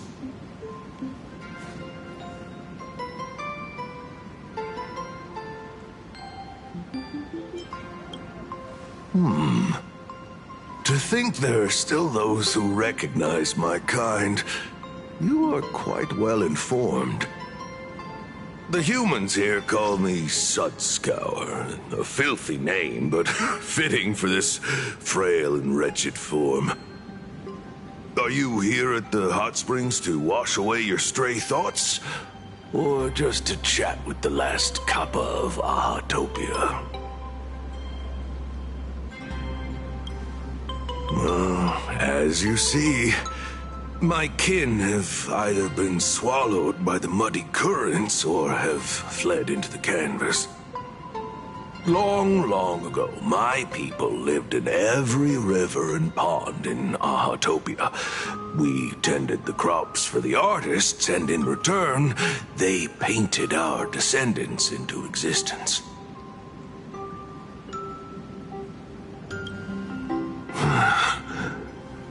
It is hard to leave one's homeland. Even when my kin have entered the canvas, even when the waters here are no longer clear, and even when the new Plu tribe has replaced us, this is still my home. It needs someone who remembers the old days.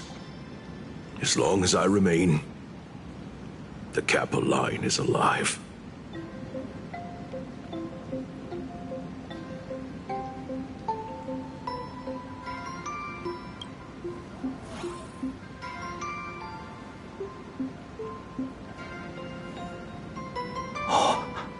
Lady Graphia is the one who guided all Imaginae. Her name shines like moonlight through my dimming memories. Back then, the demons from beyond swept in like a dark tide. The filth and flames they brought could turn even the clearest stream into a toxic swamp. We Kappa were weak and could only shiver at the bottom of the rivers, but it was Lady Graphia who found us. She encouraged us, saying that every drop of clean water held power against the darkness. She taught us how to use water to protect the displaced mortals and wash away those impure monsters. Though our impact was limited, that was the most heroic era for my kind.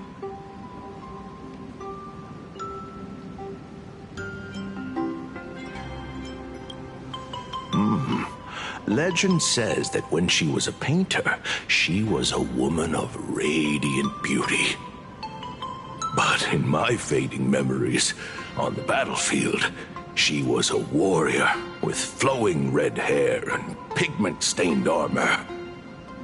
Some say she fought like a demon, but to me, her eyes shone brighter than the smoothest river stone. If you seek clues regarding Lady Graphia, you should visit the mountain behind the hotel. There are atonement statues left by Imagine there, filled with their prayers. It is also the site of Graphia's former residence. Casper likes to wander around there. He is a strange than I. Perhaps if you play in the snow with him, he might show you the way.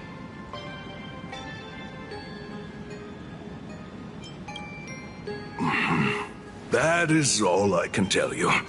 After all, I am just a stubborn old Kappa, trying to keep this one pool of water a little cleaner.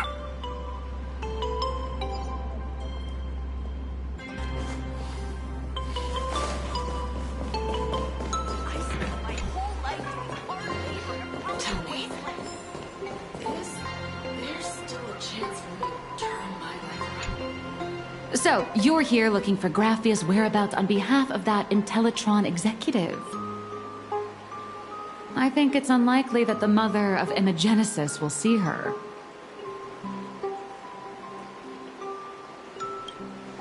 If she wanted to see her, it would already have happened. The IPC has practically turned the world and canvas upside down. You know this, right? Over 140 years ago, they brought in hackers from Punk Lord and did everything they could to blast open the passage between reality and the world and canvas. I think disturbing her world and canvas like that must have upset the mother of Imagenesis. A friend of Graphia's? Just how long has that person been alive? So that friend wanted you to find Graphia, but they didn't tell you how.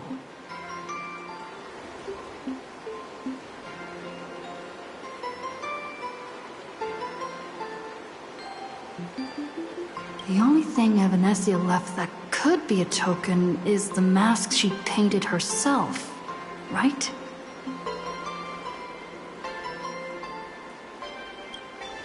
Normally, I'd suggest you play that little snow puffball for info. That good luck with your inquiries line definitely had a subtext. But since you're asking for a bright idea, you must have heard that in a certain corner of the universe, there's a mysterious ritual that can summon historical figures to the present day. The Holy Grail War!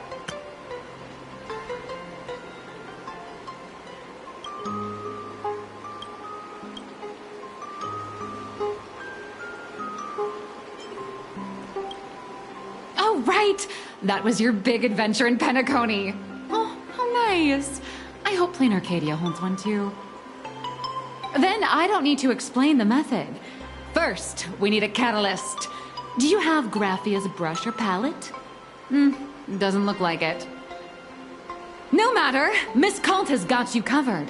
We use ley line resonance. This hotel is built on Graphia's former home. It still has a connection to her, like that vibrant golden tree.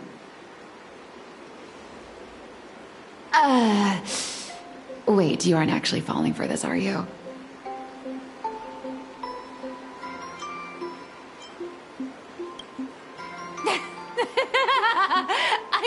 I was just kidding.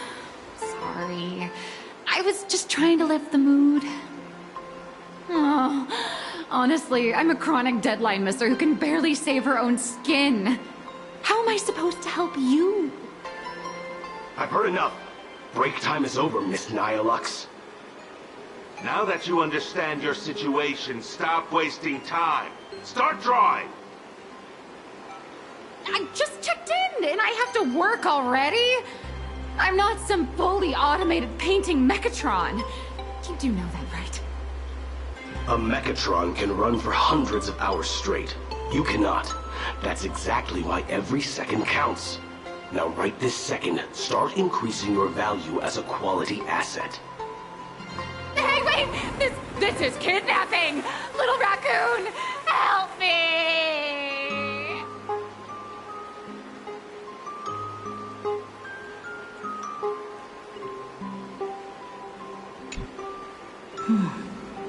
Nihilux has a point. If that Casper guy is a survivor from the Sindarth Age, maybe he really does know something. Anyway, I'll start by asking around here.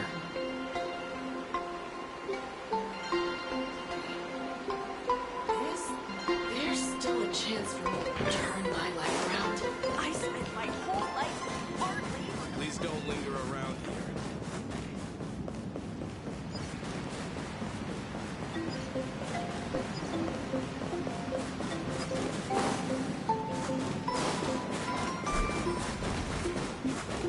Casper? Are you there? Nope. I'm not.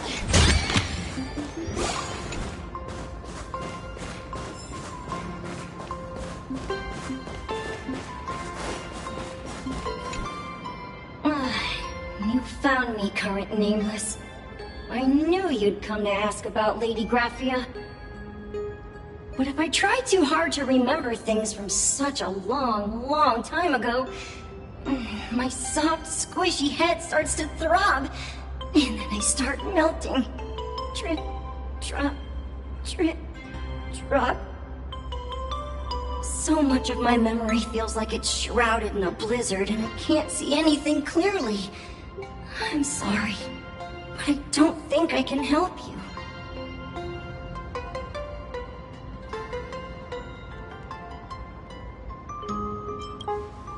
A snowball fight? The game, the name, it feels so familiar. It feels like I had snowball fights every single day a long time ago. Shaping the snow into balls and flinging them at whatever strange intruders came barging in. Well then, come at me, Nameless. I'm a snowball fight veteran. I won't lose.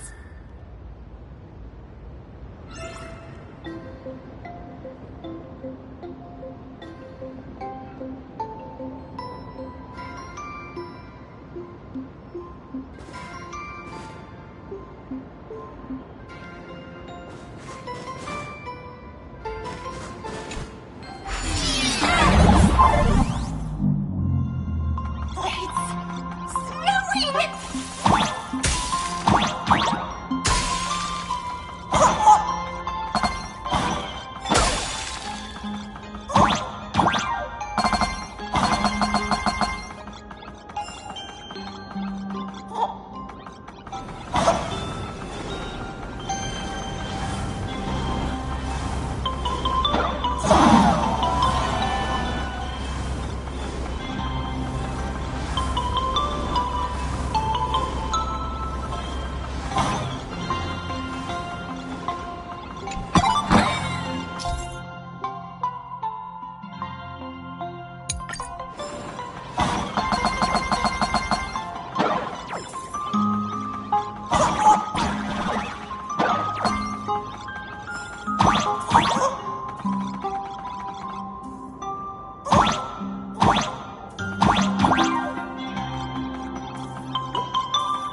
You'd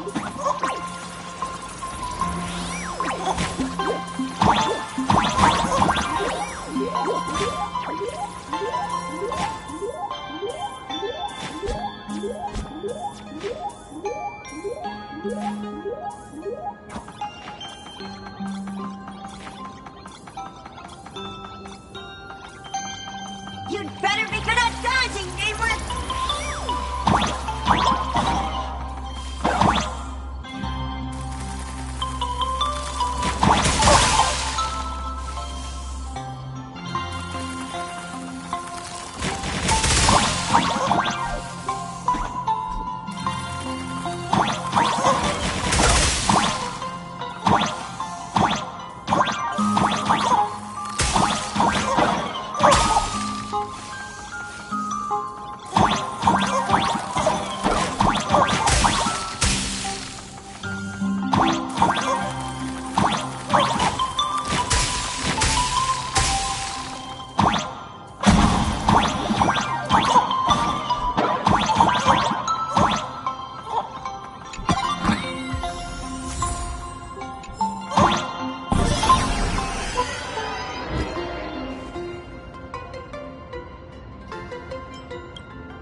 Things from the Cinderth Age are still a bit blurry.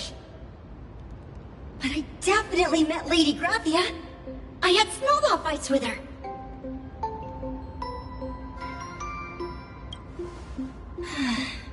She was a great painter who led us in snowball fights. She'd even paint portraits for everyone. Back then, when we wanted to see her, we'd go to her doorstep, light the ground lamps, and shout, "Snowball fight!" Then Lady Graphia would poke her head out of the window upstairs, unfurl the scroll, and whoosh! Slide right down into the snow.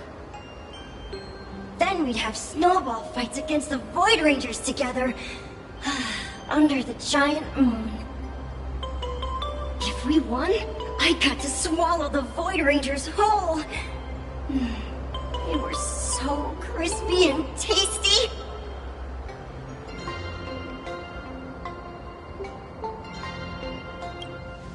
There was someone else. Just thinking about them makes my blood boil.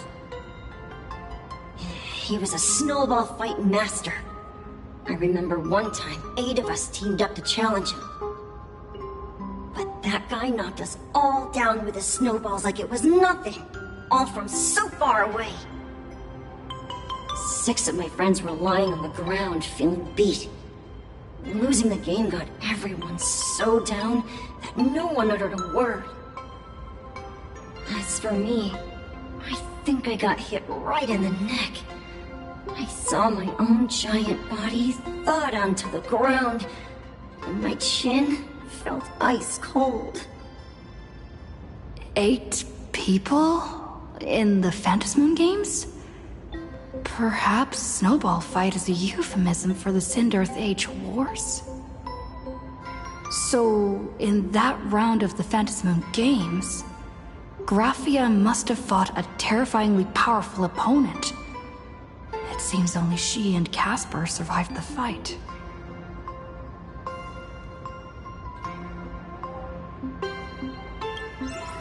I saw her once. Just once. By then, Ahatopia had already been transported into the canvas. It was so quiet and lonely. I couldn't find my other 6 friends, but I remembered where Lady Graphia lived. So, I went to her front door again, lit the ground lamps, and shouted, "Snowball fight!" It felt like only a second had passed.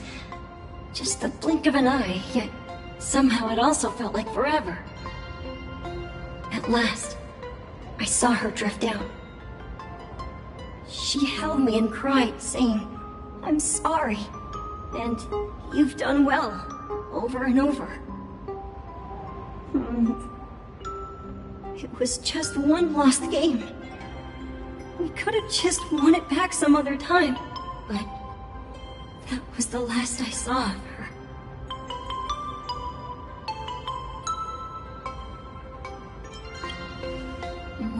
you saying that too? It's making me feel all strange. That's about all Casper can remember. If you're still up for fun and games, come find me for another snowball fight sometime.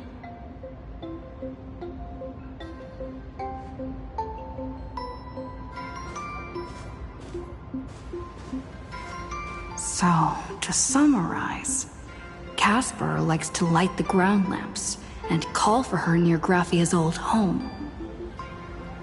Now, where can I find those ground lamps?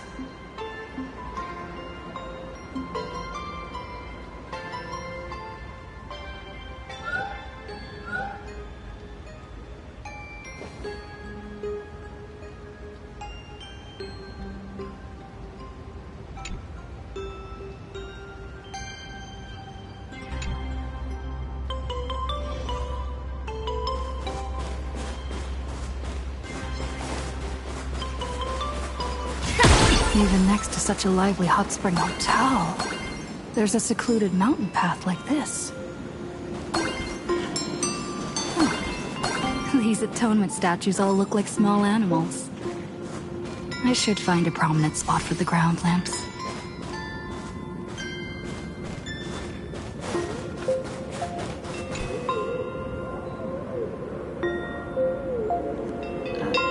These two little lamps don't look reliable at all.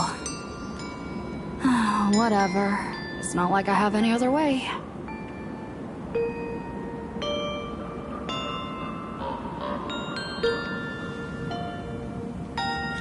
Who dares disturb my 1,000-year slumber?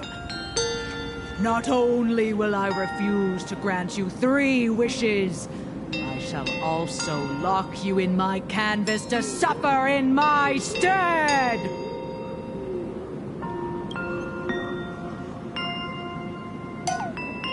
Thanks for the invite. I'm not quite dead yet, but I don't feel alive either. I'm testing the deadline. I snuck out. This mountain path is so quiet and secluded. Ooh, what a great spot for a night stroll, listening to the calming sound of the springs. Who knows? Maybe my inspiration will flow again like these waters.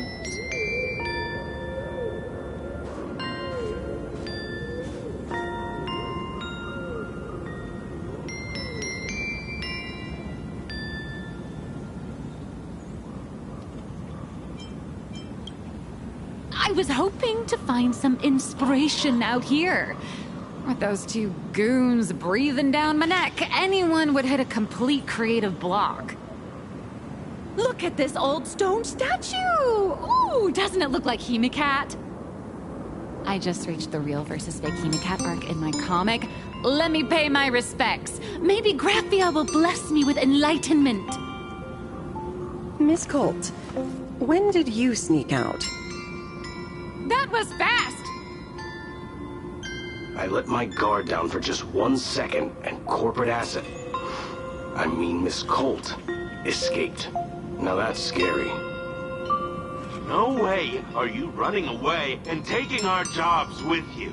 Good thing this kind lady spotted where you were headed. Otherwise, you might have slipped away for real.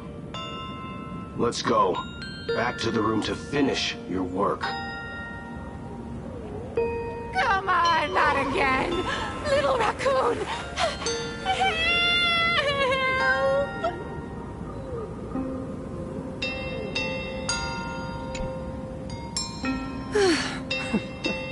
Being an artist sure is grueling. I remember being held in a room and watched by 6 or 7 people, too. I wasn't allowed to leave until I finished painting, either.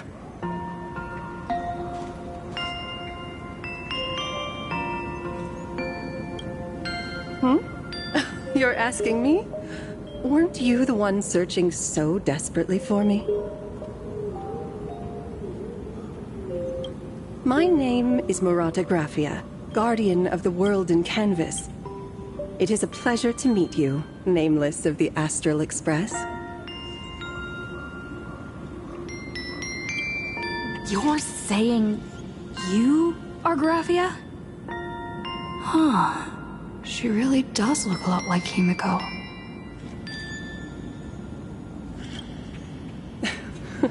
Child, you were the one who lit the ground lamps, were you not? If memory serves, that was the secret signal my old friends used to call for me. I simply answered the call, yet you doubt my identity. How strange. Let me think. I believe I know why you've come to find me. The arbitrator of the Phantasmoon Games asked you to tell me that our old enemy, the Demon Lord from Beyond, has returned. Am I correct?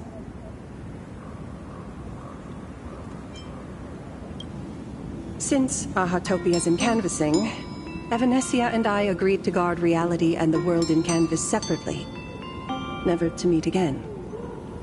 But over the past 1,000 years, I often hoped we might reunite in some way.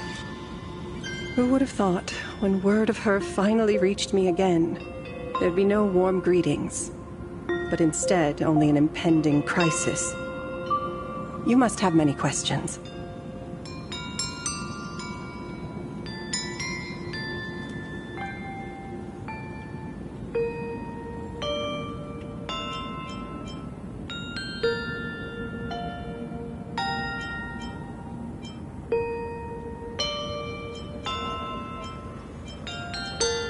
My, you certainly have a lot of questions. But before I enlighten you, during the Sindirth Age, that demon lord from beyond once took the form of a friend to infiltrate the Resistance, causing catastrophic casualties. I must confirm your identity, Nameless. From Evanescia. She painted a supplicant's mask for you.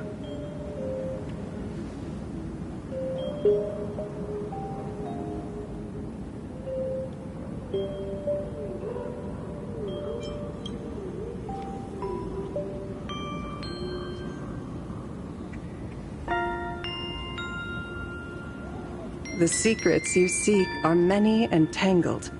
Perhaps I should start by telling you a story. 1,000 years ago, the legions of the demons from beyond descended upon Ahatopia, marking the beginning of the Sindirth Age. For the destruction, taking a life is easier than brushing aside a feather. Among the countless victims, a baby girl was saved by a painter from the brink of death. He took her in as his daughter and named her Graphia. To protect his daughter, the painter kept her confined to their home. While the fires of disaster swept across the land, Graphia lived in seclusion. Until one day, a falling star streaked across the dark sky, and a deafening roar shattered the silence of the wasteland. Unable to contain her curiosity, the young girl slipped out of the house to follow the sound. And so she saw it. Beneath the cold phantasmoon, a tower of infinity stood on the mountain range at the edge of the horizon. This tower had countless windows and rose section by section, slender and tall. More than an actual tower, it looked like a wounded iron dragon that had fallen to the earth.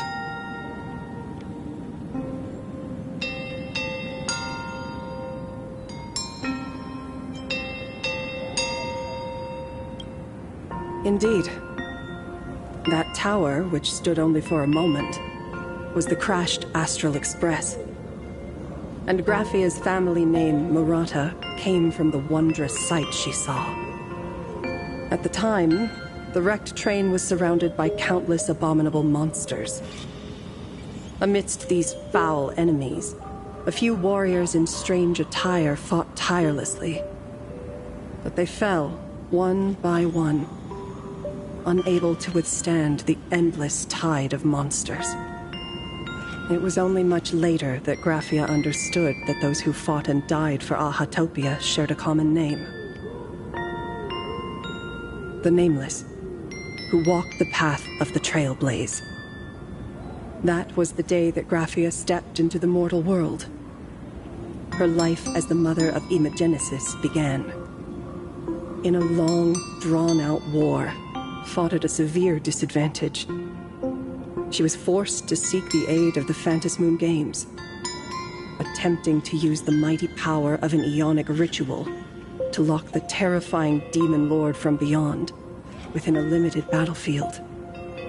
This was also the first time in the history of the Phantasmoon Games that the 8 supplicants joined forces to confront a powerful enemy from beyond, the Lord Ravager, Asat Pramad.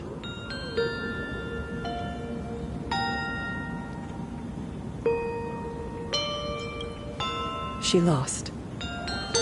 Graphia did not win the Phantasmoon Games, nor did she manage to kill Asat Pramad. In the final days of the Sindirth Age, she gathered every ounce of wish power to paint the world into a scroll. Using herself as a nail to steady the canvas, she sealed the Lord Ravager outside. Yes. As long as the scroll still enshrouds reality, he won't be able to lay a finger on the Leviathan's remains buried deep within Ahatopia. The story is over. I have received Evanesia's message. I also have a token I'd like you to give her. Please, let us journey together to the other side.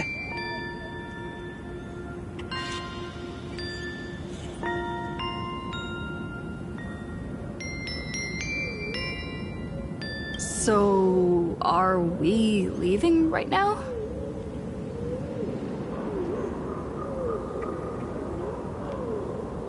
No, there is no need to rush. You have a friend here who is lingering with a heart full of farewells. You mean... Blade? Follow this path down to the riverbank of Myriad Wish Grove. You'll find many Wispe gathered there. When you are ready, choose a Wispe. Whisper Graphia's name and your wish to cross over to the other shore. Then release the Wispe into the river. When the time comes, I will bring the ferry to deliver you into the canvas. Graphia vanished? How elusive. Anyway, I should head to the riverbank of Myriad Wish Grove first.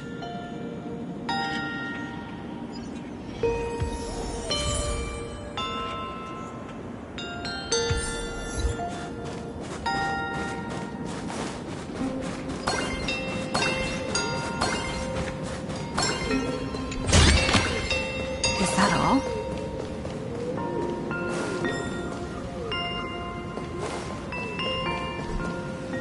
I've heard that in the same forest, giant trees will fight each other for nutrients.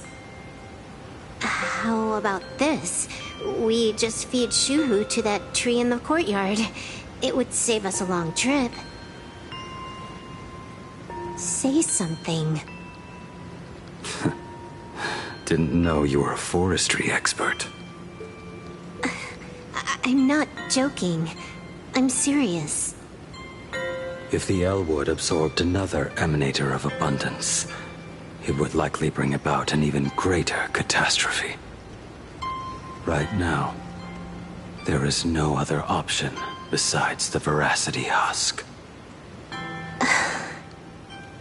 If the abundance grows too strong, the Ambrosial Arbor loses control, and the Arcadia is doomed.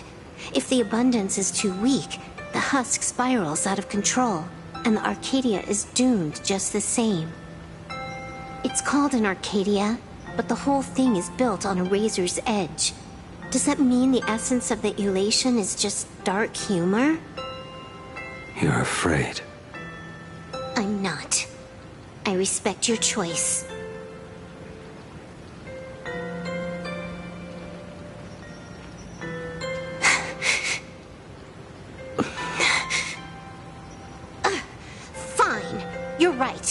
I'm afraid. So what? You don't think I know what that Xianzhou person meant? 1 in 10 chance? There is no chance at all. Listen, I just can't stand by and watch one of my kin sacrifice himself. Kin. What else? Friend? Colleague? Playmate? The guy who carries my bags when we go shopping? I suppose all of those fit. Fit? How? Sometimes I can't tell if you're actually dumb or just plain dumb. I hear you. Just assume it's the former. Simpler that way. My mind is made up. You should understand. Misplaced emotions will only cause the mission to fail. You really are just plain dumb. To be honest, I'm the same way. If I could see Firefly cured of her illness, Kafka finally finding the heart she's looking for, and that girl reclaiming her future, then I'd be willing to pick up that level 999 cartridge too, even if it means becoming nothing but a shadow of the Dark Zone. Don't. At the TV tower, you already severely overspent your time. Don't touch that thing again. Besides, why are you telling me this? You should tell them yourself.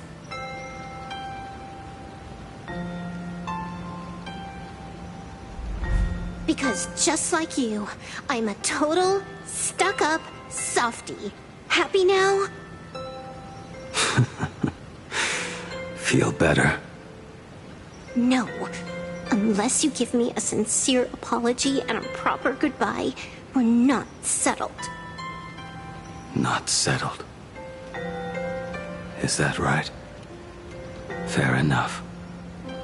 Whether as Ying Xing or as Blade, my journey has reached its end. Before the final verdict, I should say a proper goodbye to my kin. Who's there?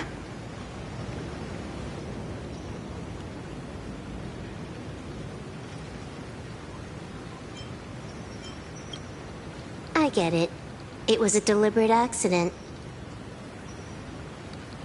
I knew you would come.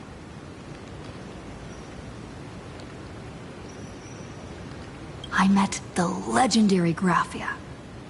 She told me a way to enter the world in canvas. If we simply chant her name and release a Wispe into the river, she'll come to ferry us. A legend from 1,000 years ago. And she's actually still alive? It really makes sense. After all, you two are practically the same age. Knowing that gives me a bit more hope that you can actually make it back. Then let's begin.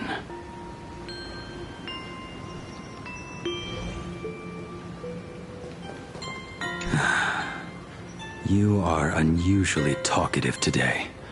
Are you trying to buy time?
right?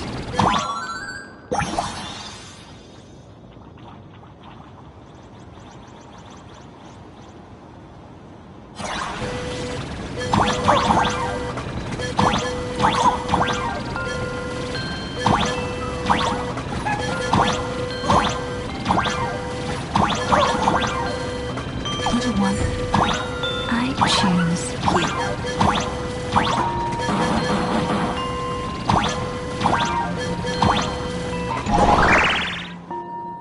I summon Graphia, mother of Imagenesis. May she come forth and deliver us into the world in canvas. No Wispy were harmed in the making of this operation.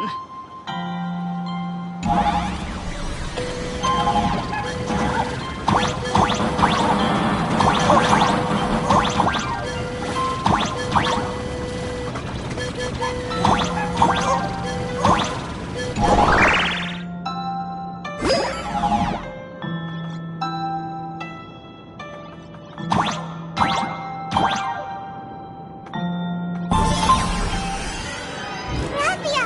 Graphia! Everyone, into the world in canvas! How odd. This time, the visitors actually know of my existence.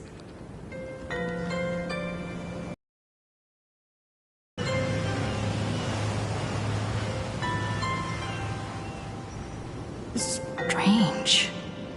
Why is the boat coming from downstream?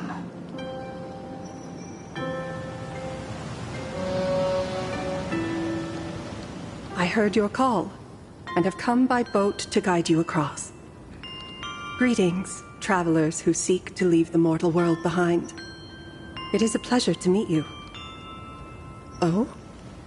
Not an Imagine, but someone here to settle the past and family members seeing them off? I guess so. The power of abundance. What a nostalgic scent. There is something terrifying slumbering within you. I've heard that something lies at the end of the world in canvas with the power to suppress it. Will you show us the way? Ah, I see. You are better informed than I thought. I understand. Time is of the essence. Please, step aboard. Thank you. The mountains lie distant. The waters still. And snow settles. A fine moment to bring this weary life to its end. Bring a weary life to its end. To my eyes, the power taking root within you is far from withering away. It's just a matter of time. The journey downstream is long. As is custom, I must collect your past stories as fair. I shall use them to paint the path forward, which will guide us to the other side. My past stories. I am not much of a storyteller. There is no need to weave your thoughts into a complete story. A single memory, a single breath. These too are parts of your past. Only by letting go of the past can you truly set forth with an open heart. Is that not so? Go ahead. Say something. I'm curious too.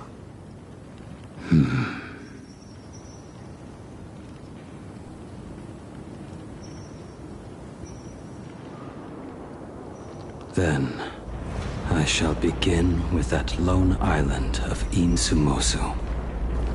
It was a desolate wasteland, untouched and forgotten. Desolate, cold, the perfect place to lay the dead to rest. I planted rusted, broken blades in the wasteland as a mark of my departure. Little did I know that even after joining the Stellaron Hunters, I would find myself returning there time and again, bringing along a few new swords with me. Their owners, some of them sought my life, only to fall by my hand. Others simply wished to see me one last time, as their own lives flickered out. I was once a craftsman, and those swords, they were all my own creations. I raised those wordless monuments for my old friends, one by one, until they became a forest of broken blades. And what about me and my sword? When will it finally join them in that forest? I will follow your words with my brush and paint the ideal end.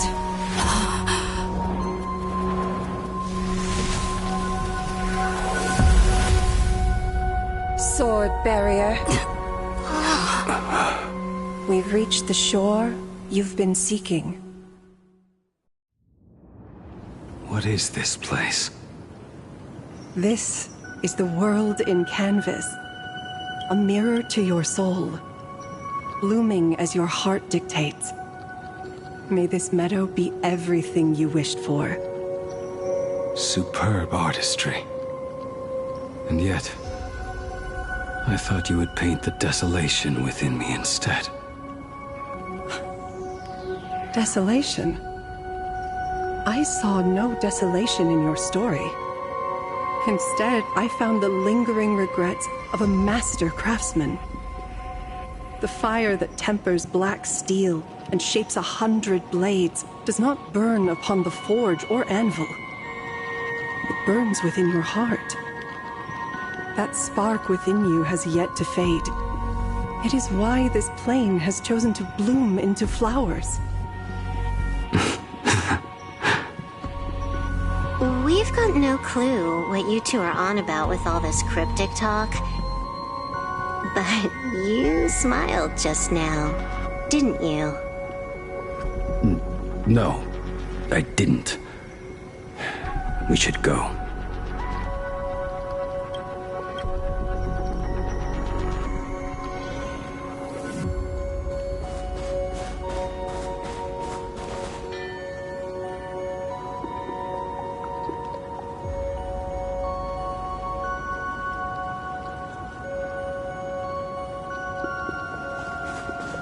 He finally smiled.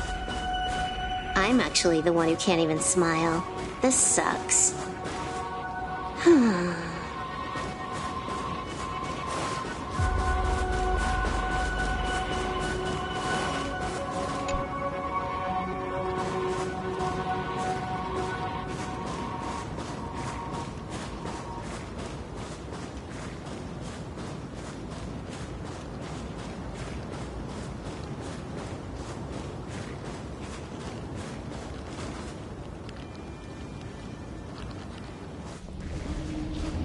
We have reached the end.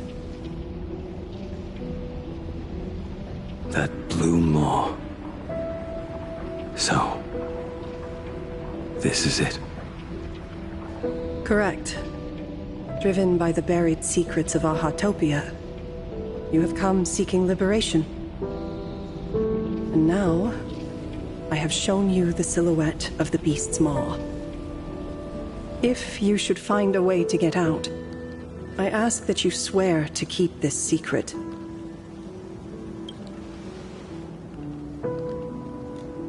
I will keep the secret.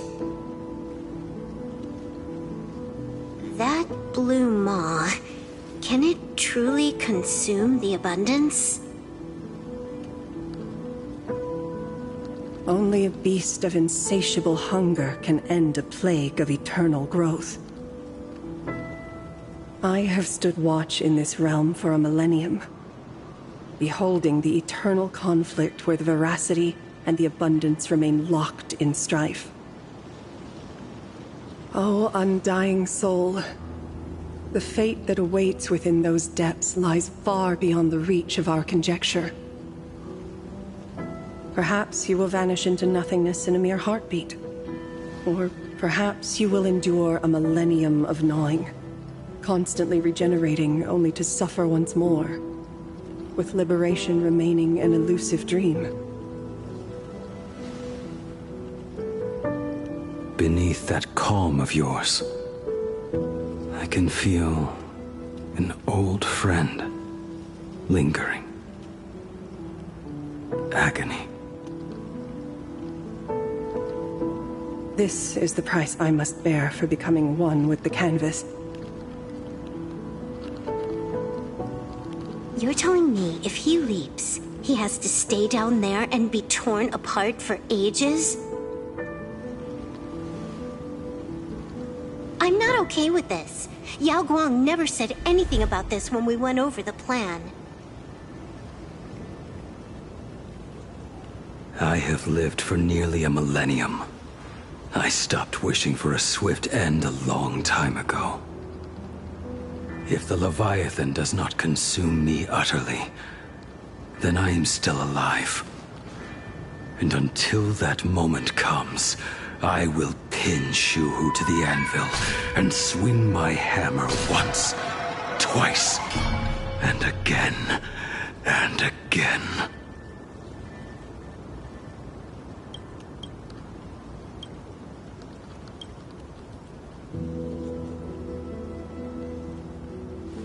Is there really no other way?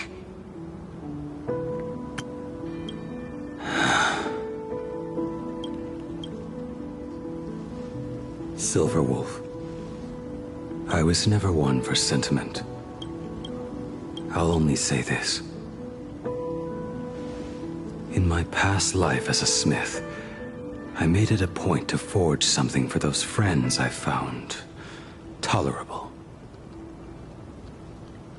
But ever since I joined the Stellaron Hunters... Oh, right, I get it. You want me to go back and take apart that box Kafka uses as a footrest, right? You already took it apart? A long time ago. Quite a few treasures in there. A master-crafted blade, a game controller, and a portable reactor. That's the armor core, reforged from the remains of the Glamoth Queen. Oh, and a cat-scratching post. When did you find out about these items? You? You mean we. We all found out. Think you hid it that well? Please, give me a break. We're a pro team, you know.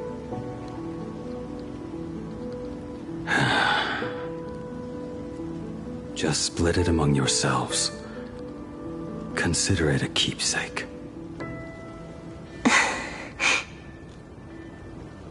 Kafka should be the one saying this, but... You are the most perfect blade the Stellaron Hunters could ever have.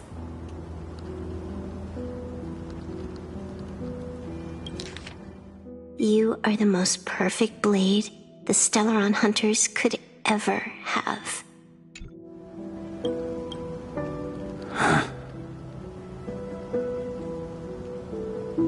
Just a broken blade. That is all.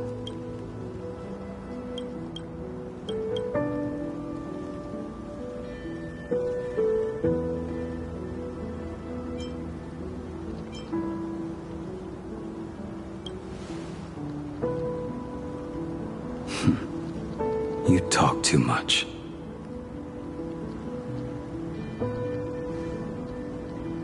Before you go, you have something to say to her, too, right? To me? Don't take offense. It's just a few words. Before I once lost myself. Unable to see the future, yet unable to reclaim the past. Just like you when you were first reborn. Whether we chose this path, or were forced onto it, Leave no room for regret.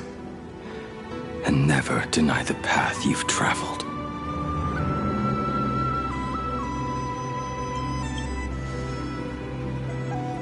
Then, let it be.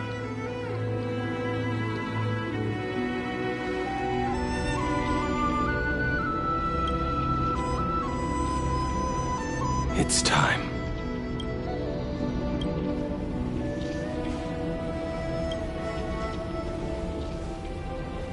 Do you still remember that passphrase?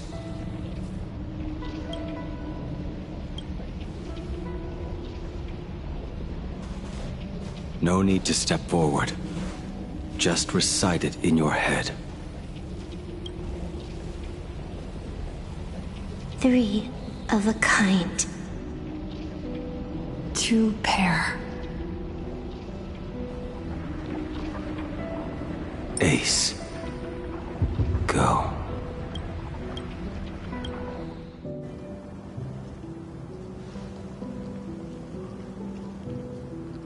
Farewell.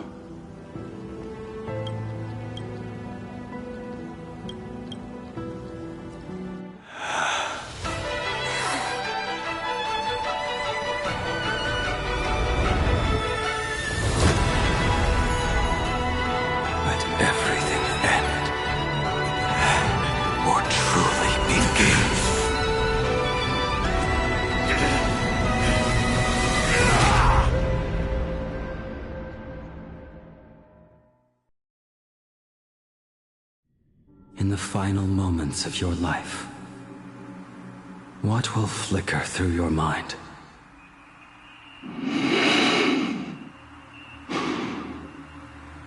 The devouring. Has it begun? How much time has passed?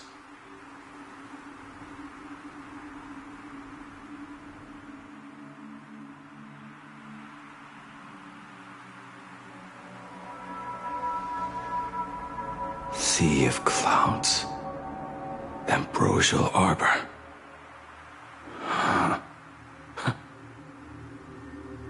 To think that with death so close, this is the scenery my dreams would conjure. My heartbeat. It's barely audible now. Shuhu. Are you still alive? Am I still alive? Finally woke up, Yingxing? Master. I am sorry. You have the wrong person. I am not Yingxing. Huh. A lad your age, yet your head is more muddled than mine. You're talking nonsense in your sleep, boy. It has been ages since we last met. Tell me, have you let your craft go to waste? Your master wishes to see what you can do.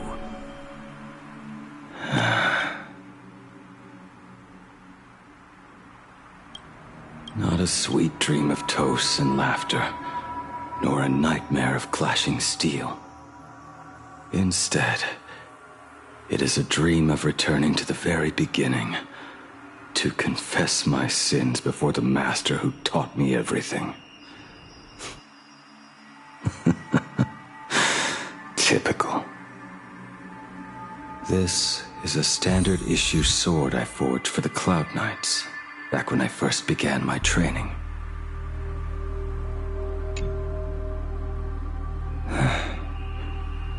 Looking at it now, it is a crude piece of work. Senior Frater, are you truly from a short-lived species? Why do you ask? I mean, no offense. I just wondered, why would you come all the way to this Yanzhou to learn the craft? My home became a grazing ground for those boars and beasts. My parents, they're fertilizer. Unlike you, I won't live to see them wiped out. But my blades will. Look at this blade. Fresh from the forge today. I made it. That is so cool! Stop flattering me. This is just a standard issue sword for the Cloud Knights. According to the template, its name should be New Blade 01. Senior Frater! How could you so thoughtlessly name your own creation? The very first assignment Elder Huayan gave his disciples is, what defines a blade? He always says a name carries the weapon's destiny. A lone cloud drifts. A crane departs the woods. Let's call it Departure, Junior Frater. Senior Frater! I thought you'd go with Lone Cloud or Guiyun!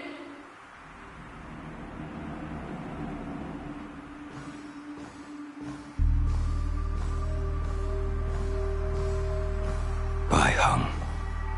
And that bow I forged for her.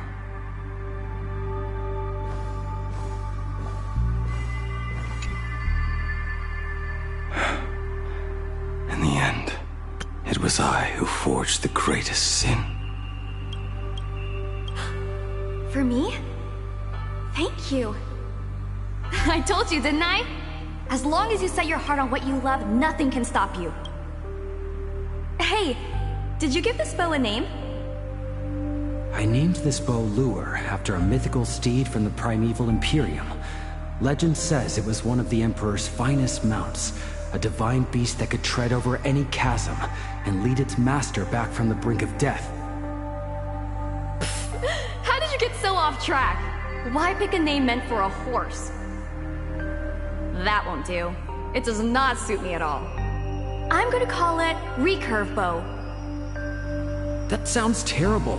It's like my mother naming me Human. At least change it to something elegant like Winding Stream.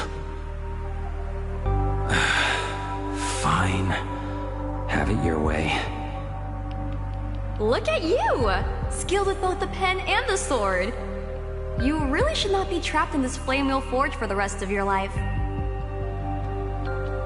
Hey, perfect timing! I have a few friends getting together on the Lafu. Wanna come along? Staying in a single place your whole life. That won't do.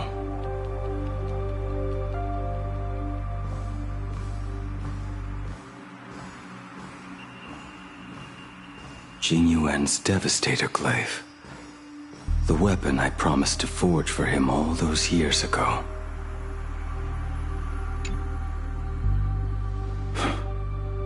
Old friends have drifted across the stars, but he remains. A genius. I suppose Master Jing Li's swordplay should be no trouble for you then. You little rascal. Do not try to act like my senior just yet. I am from a short-life species. Xianzhou's swordplay takes hundreds, even thousands of years to master. I simply do not have the time. I heard your bold claim. I'd rather leave this world in a blaze than live until the end of time. It seems you think little of us Xianzhou people, then? My, the future sword champion has sharp ears. It was just drunken rambling. Don't take it to heart.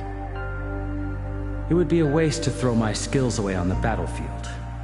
You go to the front, and I will forge the divine weapons for you. It is a promise. Alright, deal. Then I want a Devastator Glaive, 4 meters long, decorated with green silk, and you should engrave the blade with cloud patterns. Or maybe lightning. Wait until you have grown a bit taller. Then it is settled. When the time comes, you shall arm each of us with a weapon of our own. Let us face the fires of war in your place, and handle all that tedious business on your behalf.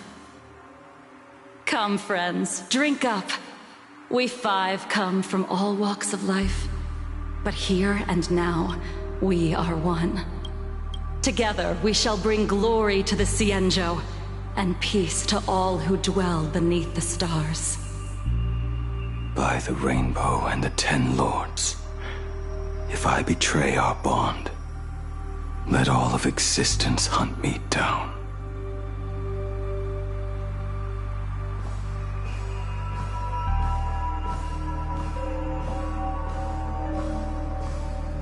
The prosthetic arm and sword staff from Mr. La Mancha were works created by my master and me. He came to visit me even after I was cast into the shackling prison. Yingqing. No. Yingqing. How did you end up like this? The shadow has tasted the flesh of abundance within you.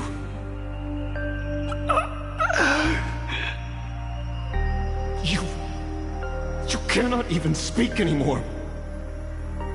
Yingqing, look at me. Lift your head. It was only thanks to you and your master that the shadow of veracity was sealed. I owe you both a debt of gratitude. So I have but one question. Do you want out? If so, just nod. There is always a way out. Just give the word, and I will carve a bloody path to get you out, right now.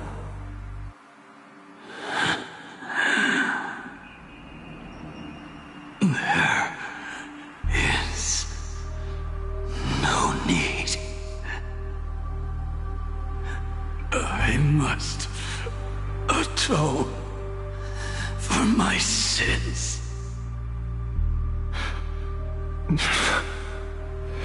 Perhaps if I had taken you away from Flamewheel Forge back then, your fate would have been entirely different. I respect your choice, just as I did all those years ago. Pity. So much in this world does not go as we wish.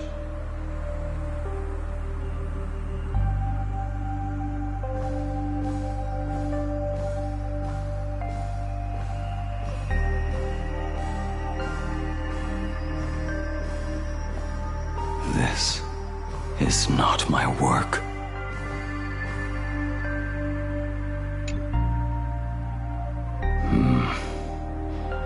This was where my life as Blade began.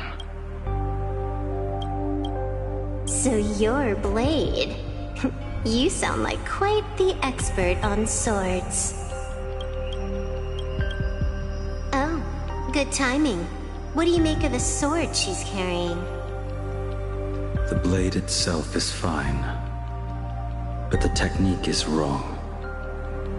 Swordsmanship is no song and dance. Power starts at the feet.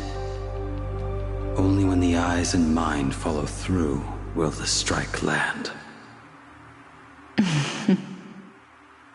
My, oh my, Bladey. You really are the ultimate blade critic. Since you have so much to say, Master, why not forge a legendary blade for each of us? I put down the hammer a long time ago. My hands cannot do what my mind wants anymore. Fighting with a weapon that does not suit you is just a quicker way to die. From now on, if a sword is needed, let it be mine. This shell of mine is the only blade there is.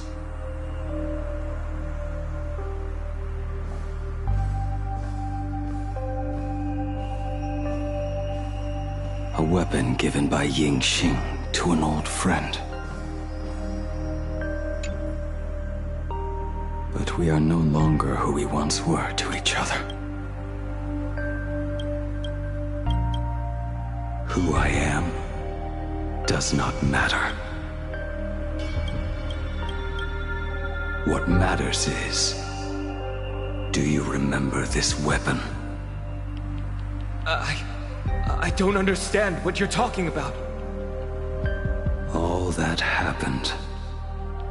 You think you can just walk away from it all? You would do well to keep Cloud Piercer by your side. Or, next time we meet, I will be the end of you. What a pity. In the end, we still cast our weapons aside.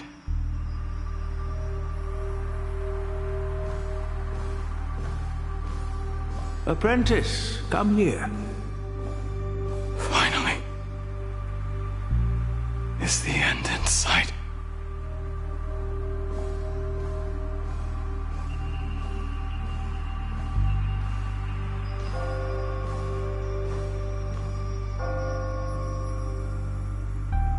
I am here, Master. Good. I have waited a long time for you. You have seen every blade I have forged in this life. Fine work. Somewhat flawed, perhaps, but their edge is undeniable.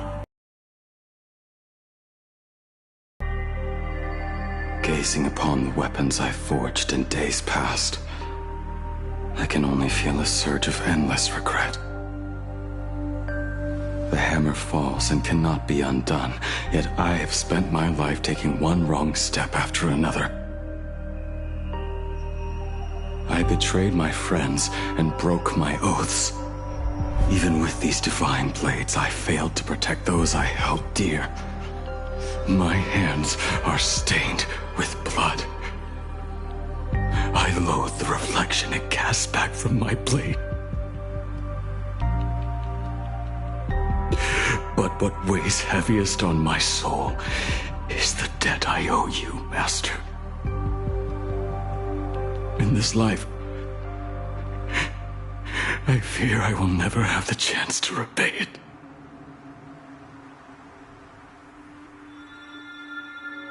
Let it all out. You feel a bit lighter now, don't you? But isn't there one last piece you have yet to show me?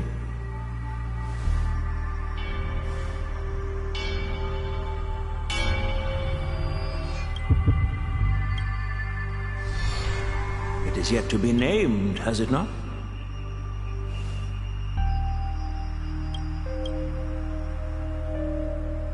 That is a mere scrap from the forging of Shard's sword. I hid it away, fearing it would bring shame upon our school. Master, how did you... Can a mere boy keep secrets from his master? I entrusted General Yao Guang to bring it to you. Since the day you left, I have kept this blade hung in the hall, gazing upon it daily. That raw, youthful spirit within it, it burns to the touch.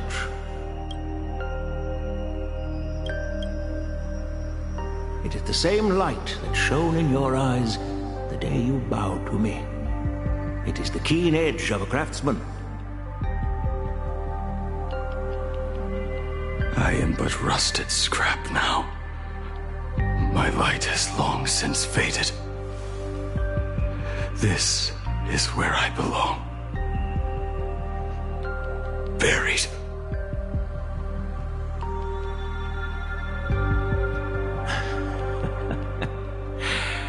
Crushed ore, old materials, rusted iron. As craftsmen, we spend our entire lives in such company. Waste not the bounty of the world, but perfect it through craft. To take what is useless, to take every failed scrap and forge it anew. Isn't that our very mission as craftsmen? Even for a life that has reached its end. A life built on nothing but mistakes. As it is with the work of a craftsman, so it must be with the life of a craftsman. Do you still remember the question I once asked you? What defines a blade?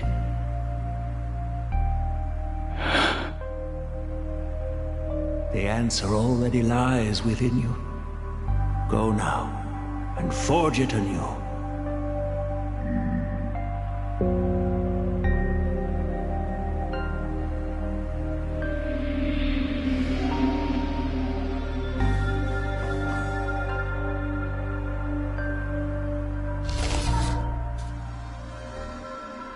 Forge it anew. Interesting. Now I wish more than anything that I could just live a bit longer. Ying himself said that back when he was nearing his end.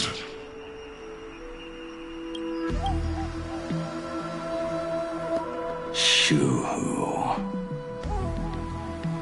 You fought me all this time and leapt into the Leviathan's maw. Nothing more than a bit to drag me down with you. A pity, truly. For so long as a single soul in this vast world prays for abundance, I shall return to bestow my grace. And now, I have come in answer to your prayer. Within the Leviathan's maw, I shall grant you 1,000 years of agony, as your flesh will be remade, only to be devoured again and again. You shall find no release. Is this not exactly what you call forge it anew? Poor child. You and the Xianzhou citizens are always so short-sighted. Trapped in this waking dream called life, you cling to what is gone and tremble at the thought of being forgotten. Yet when I come to carve through your flesh and awaken your minds, you spurn my beautiful gift. You were once a master craftsman. You should know best about the beauty of shaping. I can grant you the power of reshaping life and death, bringing those you loved and lost back to life. Let your friends return to this world again and again, giving you the chance to right every single wrong. Righting wrongs. You mean by carving out more walking husks like me? Things that crave an end they can never reach? That is but a fleeting pang, a necessary tempering on the path to eternity. If you persist in spurning this gift, this law shall become your prison for all time. Your body will churn for millennia, caught between being digested and reborn. Every inch of your flesh will remember the agony of being ground to pulp, until your very will dissolves into nothing, leaving only a hollow husk that can cry out my name. Are you done talking? Do you truly believe that I am the only prisoner here, Shu-Hu? You are the one bound most tightly by your chains. For so long as a single soul in this vast world prays for abundance, I shall return to bestow my grace. You are nothing but an echo of them, a slave trapped within your mission of compassion.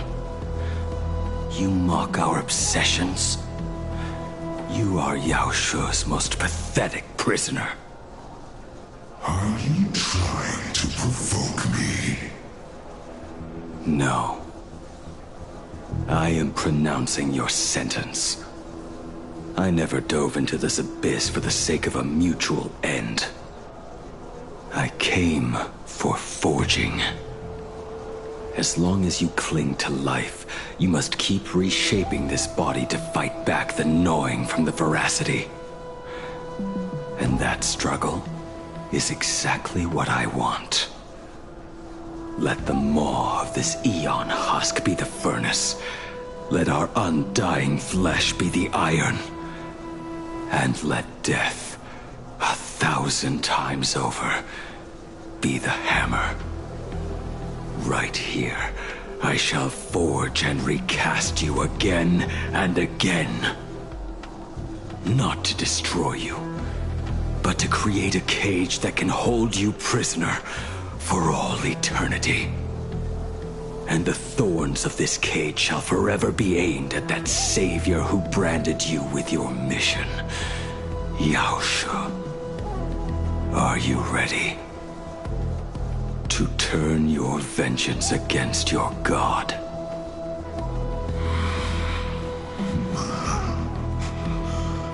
I see now. So, this is how you forge it anew. Very well. Let us see how this duel between the condemned unfolds. This forging within the furnace. In the end, which of us shall forge the other into a blade?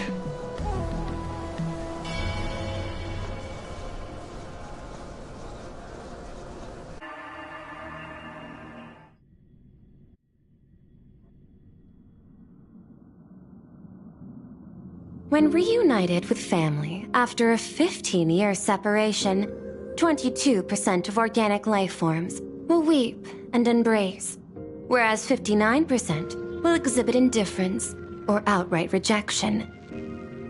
Yet, choosing to conduct a covert investigation instead is entirely unheard of. You harbor suspicions regarding Mr. Ryusuke. Why is that, Miss Himiko? Before Star Rail Fest began, I stopped by his office to look for the family's records on the Phantom Moon games. Out of concern, or perhaps curiosity, I leafed through his portfolio. The artwork was magnificent, with each piece serving as a microcosm of a different planet. That was when it suddenly dawned on me. 5 of the worlds he captured in these paintings are now gone. Lost to the fires of war waged by the Antimatter Legion. Just as you suspected, Mr. Ryusuke's travels have been highly suspicious. In the year 1969 of the Arcadian calendar, he traveled to the Delcor Ring to sculpt a statue for the Doctors of Chaos. 2 years later, the IPC received word that the last local resistance group had rejected all aid and launched a suicide charge against the Legion. Also, in 1984 of the Arcadian calendar, he traveled alone to the planet Goliath's Shepherd. After a century of resistance in the fires of war, the planet was officially declared dead 9 years later. Both incidents point back to a single culprit. The Lord Ravager Asat Pramod. However, there is also evidence suggesting that Mr. Ryusuke was still in Plain Arcadia when Asat Pramod appeared. Additionally, the IPC recovered a commission he received. It read, "Please carve a trace of our lasting glory, just before the world meets its destruction." He accepted the commission, even though he knew the Legion had surrounded the planet? Graphia clan abound within Plain Arcadia. To this day, many believe the Weathering Curse is a scar, seared into your very bloodline from Graphia's struggle against the Legion. Conjecture. Mr. Ryusuke was tracking the demon from beyond. He likely believed that finding him was the key to breaking the Graphia clan's curse. Any other conjectures? There is another possibility. Please forgive me if this sounds out of line. There is a 52% probability that Mr. Ryusuke was being used by Asat Pramod. He might have even chosen to work for him. I'll have a word with him. I'll leave it in your hands, Miss Himiko. Dad? Do you have a minute to talk? I do. I'm 1,000% free for you. What brings on this surprise call for your old man? I was worried you were too busy, so I didn't want to bother you these past few days. That foolish didn't hurt you, did she? Actually, what am I thinking? A mere herald of death is nothing to my Himiko. You probably handled her in no time. And that kid is something else, too. I'm telling you, everyone at school is a huge fan of the Astral Express now. 15 years. The blood-stained games are finally over. And this time everyone survived. It's time we sat down and talked. Just as father and daughter. Huh? Am I dreaming? My little girl actually wants to have a real talk with her old man. Well, I don't care if I heard you wrong. I'm taking this to the bank. Praise the Astral Express. Praise Hakivelli. Give me 10 seconds. No, make it 8. Your old man is on his way. There's no need to rush like that. Love you, kiddo. I should have seen that coming. Himiko, open up. It's your dad. Himiko, come over. Tell me more about this.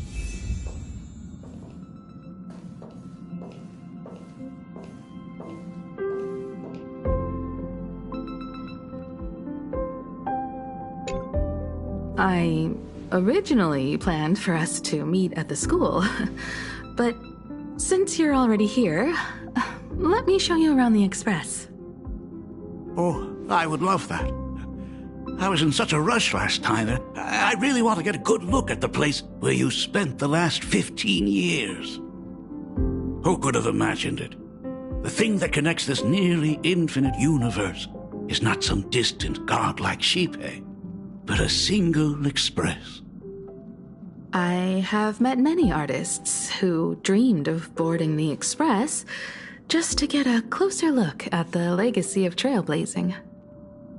So I am curious, how will the great artist Ryusuke evaluate it? Me? Well, I'll give it my all. I was only joking. There's no need to be so serious. There's actually so much interesting stuff on this express. This table is kind of different from the others, isn't it? I mean, they all look alike, but this one doesn't seem authentic. A lot of old furniture was destroyed when the Express crashed. Pom-Pom and I spent quite some time picking the right replacements. Out with the old, in with the new, huh? Well, the Express has been running for years, so it's only natural to have to patch things up every now and then. You must have had a hard time keeping it running. It's not that hard. I'm used to it.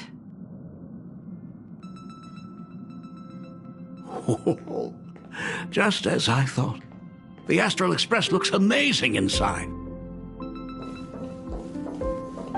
These chandeliers.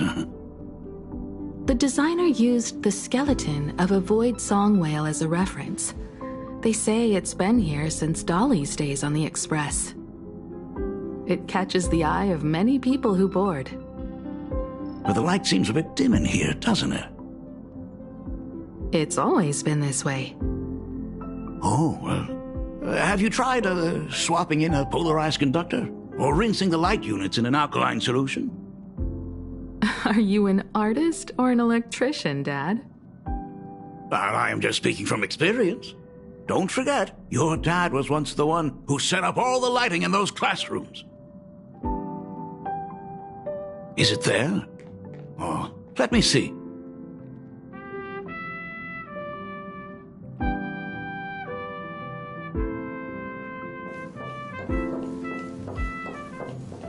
It's bigger on the inside. Oh, the phonograph also has music from all sorts of worlds, just like the versions I've heard before. Oh, it's a shame I didn't get to see the legendary infinite ice cream machine. Dad, you actually believe something like that exists? I thought only kids would fall for it. A long time ago, such a thing did exist on the Express. When the Express passed the desert planet Talon, Granholm left the machine there. Now, it has become a popsicle planet. Conductor! Long time no see. Your fur looks a lot smoother than last time. Really? Thank you very much. Hey, my daughter Himeko finally opened up to having a heart-to-heart with me. What a special moment! Pom-Pom will leave you to it then. They say family is one of the most precious treasures. Pom-Pom believes we should cherish them. See? I told you. This time, Dad wins. Oh, Himeko, you may be a fully capable navigator now, but sometimes experience still beats youth.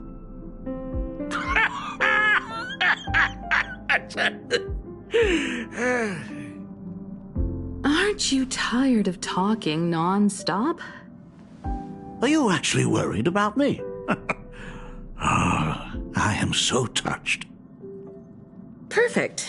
I'll make you some coffee. Huh? Well, might as well swing by the meeting car to say hi to that, Intellitron buddy.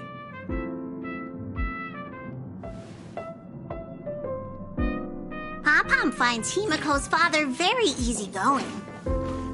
Himeko, come on. Let's walk together. They say family is one of the most precious treasures. Pom-Pom believes we should cherish them.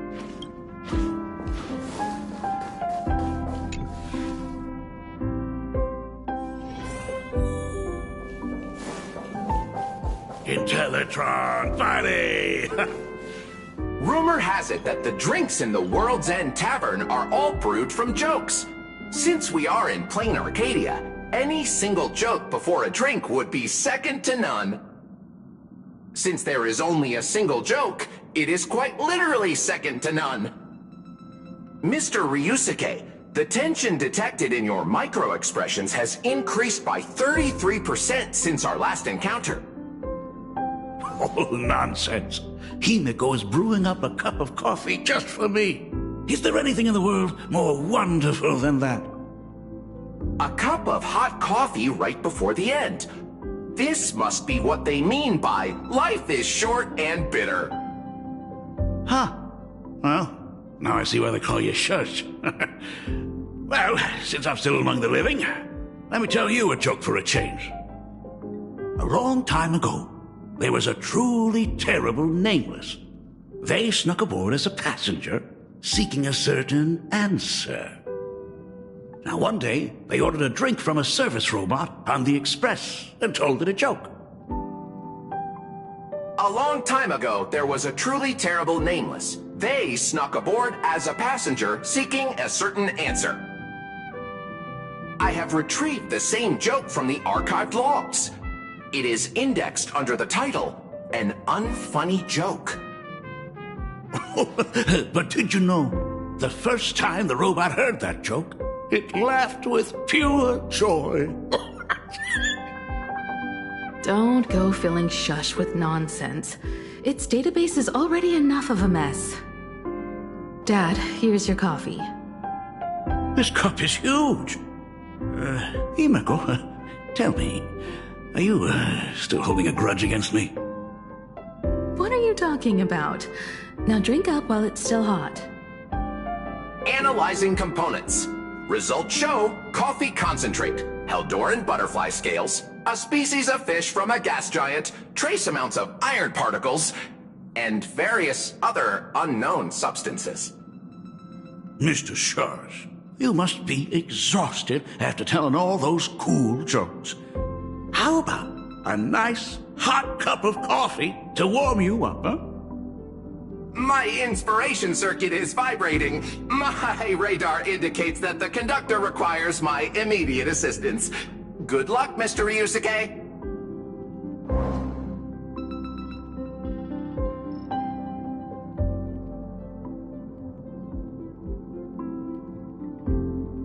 Oh, Himeko, if I do not make it out of here, please deliver my resignation to Miss Dolly.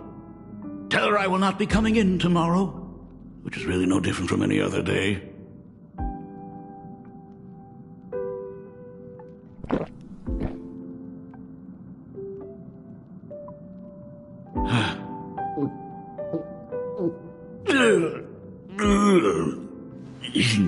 The coffee tastes like heaven. Oh, want another cup? Himeko, Miss Dolly told me that back when you were a school assistant, you used to bring a massive pot of coffee for everyone every single day. They still talk about it to this day. It would be selfish of me to keep this all for myself. I simply must bring some back for the other teachers to sample. I am afraid it will be long cold by the time you get it to them. But as you said, it is time for us to head to the school. We must return to the source of all these tragedies and put an end to the blood-stained games. Are you truly ready to say your goodbyes? We can stay a little longer if you like. We still have plenty of time. We should go now. I have been ready for 15 years. It has been 15 years. Those ghosts have been repeating their final day over and over, trapped inside the classroom you imaginated. Even if they are merely shadows of the past, they deserve to be set free. Oh, you're right. Let us use one final goodbye to close the chapter on the Herald of Death incident.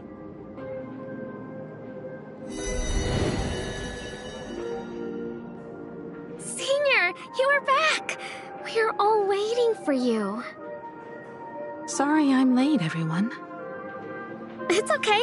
Thank you so much for coming. Himeko, we don't have enough time for the lobby. Could you please use your amazing Imagenesis skills to decorate the stage for us? I am begging you. Mia, stop bothering Himeko all the time. If you and the others hadn't slacked off on the rooftop, we wouldn't be in this mess right now. But the school anniversary is tomorrow. If I do not get this done, Ms. Dolly is going to skin me alive. You should start by tidying up those ribbons. Once we are finished with the classroom, we will all come and give you a hand. Hey, Smile, everyone. Smile. You always boss me around. Wait, did you hear that? It's him. He's back again. Everyone, hide! Don't let them find us! Run, Senior! The Herald of Death is back! Don't be afraid, Belle. I'm here. No more running away. We don't have to face any Herald of Death anymore. Really? When have I ever led you astray? Look, even the Dean has arrived. Let us run through the anniversary program one last time. Right now? But we still have so much left to do. The decorations are nowhere near finished. Oh, it is all right. We have plenty of time. This sunset will linger for a very long while. Just long enough for us to finish our celebration. I hereby declare that the Graphia Academy anniversary and the graduation ceremony of 1984 has officially begun. Since the other grades are not with us today, we shall keep the proceedings simple. According to our school motto, every student must truly understand their purpose before they depart from these grounds. Students, have you all discovered who you wish to become? Why so serious? It's only a rehearsal.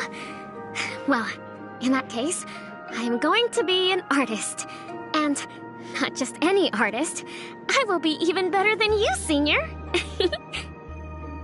I plan to study at the Intelligentsia Guild. I want to learn how to create even more interesting imaginé. I want to study cinematography and become a director.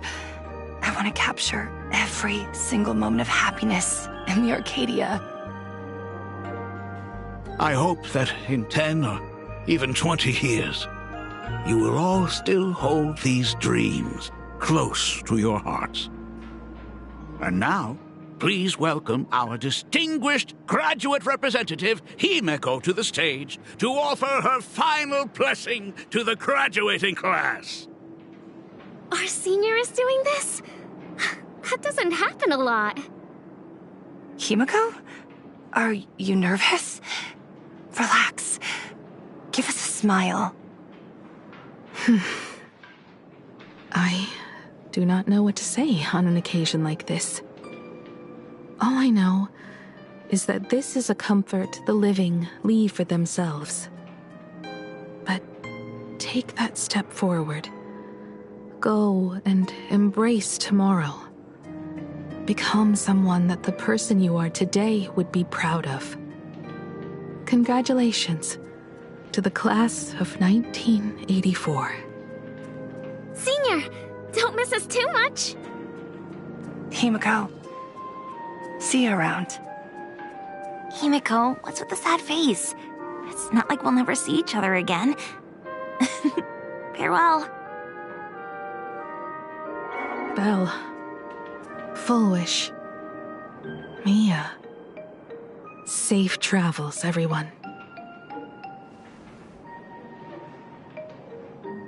15 years.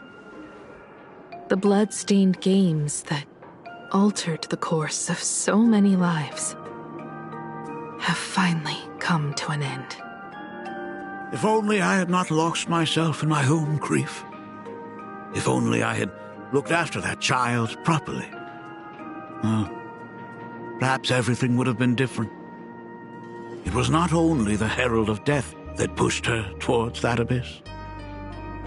Full Wish said that it took Plain Arcadia 15 whole years to kill her. Will this world ever get better, Dad? I don't know, but I'm willing to believe in it. Dad, all these years, just what have you been doing? Is that concern I hear in your voice? If you say so. After the blood-stained games, I traveled to many different worlds. Every time I set foot on a new planet, my thoughts always returned to you. Until one day, I happened to see news about the Astral Express. The person on that screen was so different from the daughter in my memories. I was afraid, to be sure. I did not want to disturb the life you had found. As long as I never saw you in person, I could keep telling myself that lie. My daughter had fulfilled her dreams to soar among the stars. Von Walk? Owenly? New Londinium? Step by step, I made my way into the very bedtime stories you used to tell me. Were they beautiful? In this vast universe, nothing holds more beauty than the lands en route, yet to be reached.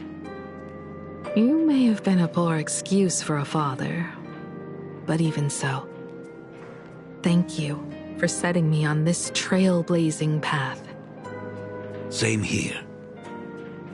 Thank you for fighting so hard to be here alive.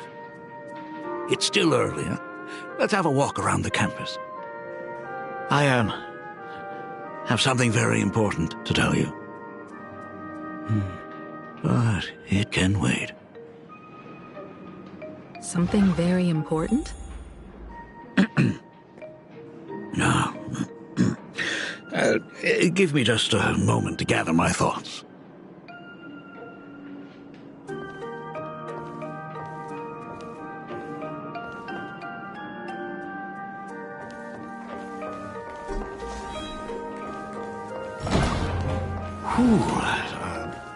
Nice weather today.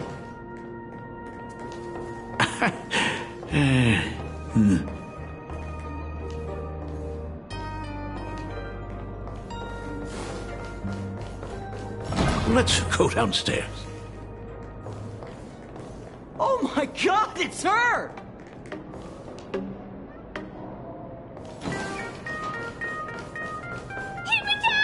Oh my gosh, I'm such a huge fan of yours! Oh, go on. Keep those compliments coming. I could listen to this all day. Goodness, they are not talking about you.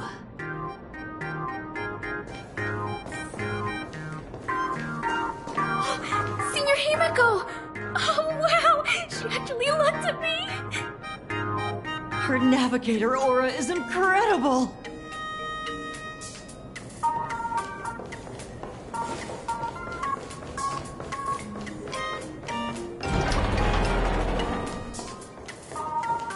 Astral Express, I love you! Like a love song, baby! Baseball Raccoon didn't come? Oh, Himiko is so pretty. It gladdens me that my daughter is so popular. But you're all supposed to be in class right now. The Herald of Death incident just ended. It is only right to let them breathe and relax for a while. To think that it all happened only yesterday. Young people really do have a way of returning to their carefree selves so quickly. I suppose it is because they believe the Astral Express will always be there to save them. It brings back memories of you as a little girl. Whenever you heard someone mention the universe, the light in your eyes would outshine even the brightest supernova. That is true. The very first Imagine I ever brought to life was modeled after the rocket atop the Phantom Moon's head. That little fellow had quite a temper. It was so determined to fly higher and higher. To this day, I still wonder if it ever truly reached the moon. Dad, do you still remember it? How could I ever forget? That thing came crashing down and poked a hole right through Miss Seadrake's tail. I had to take you to apologize in person. I ended up redrawing the tail myself to make it right. These days, I wouldn't be able to handle that kind of trouble anymore. My poor old back wouldn't allow it. Now that I am free from the weathering curse, you don't have to spend your life wandering the stars anymore. Why don't you just settle down here? I just can't face the thought of coming back to nothing but an empty home again. Don't worry. I'm not going anywhere.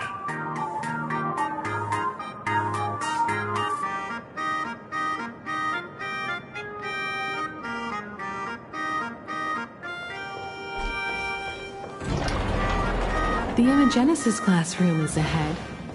So nostalgic. Ms. Dolly? She might have taken the day off.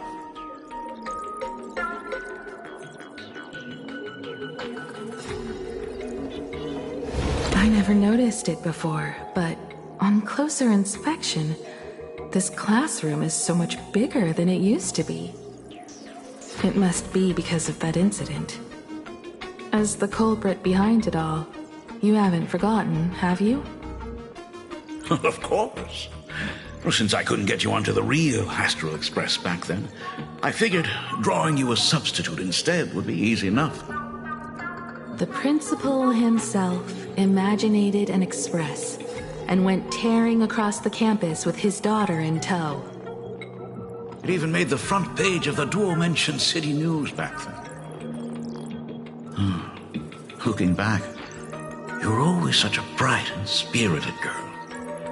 Which is why I encouraged you to reach for the stars. And when the weathering curse took hold, did that dream only end up weighing you down? If it weren't for those dreams you gave me, I wouldn't be the person I am today. I'll never forget.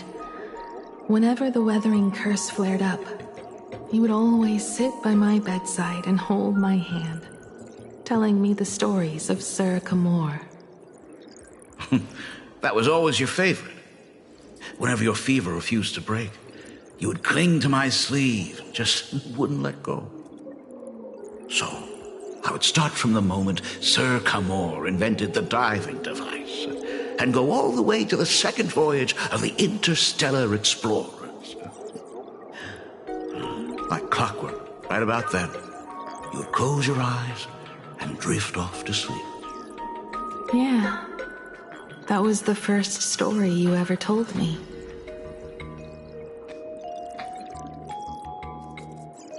And the very story that helped me make up my mind.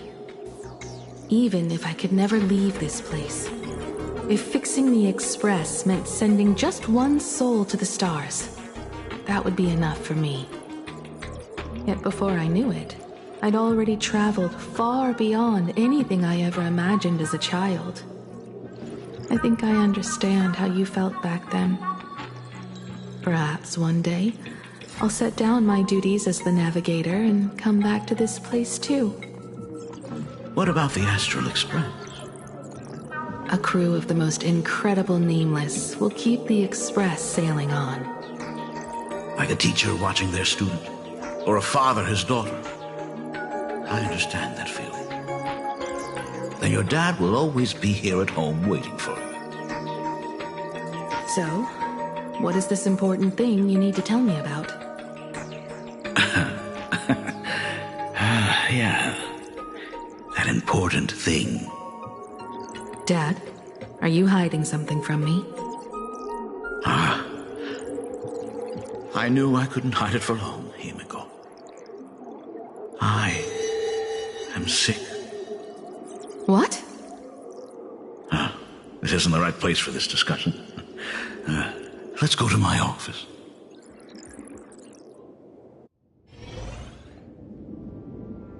So? It's the Weathering Curse. I know what you're about to ask. I do not share the Graphia lineage, which is why I believed I could find the demon from beyond and save you and your mother.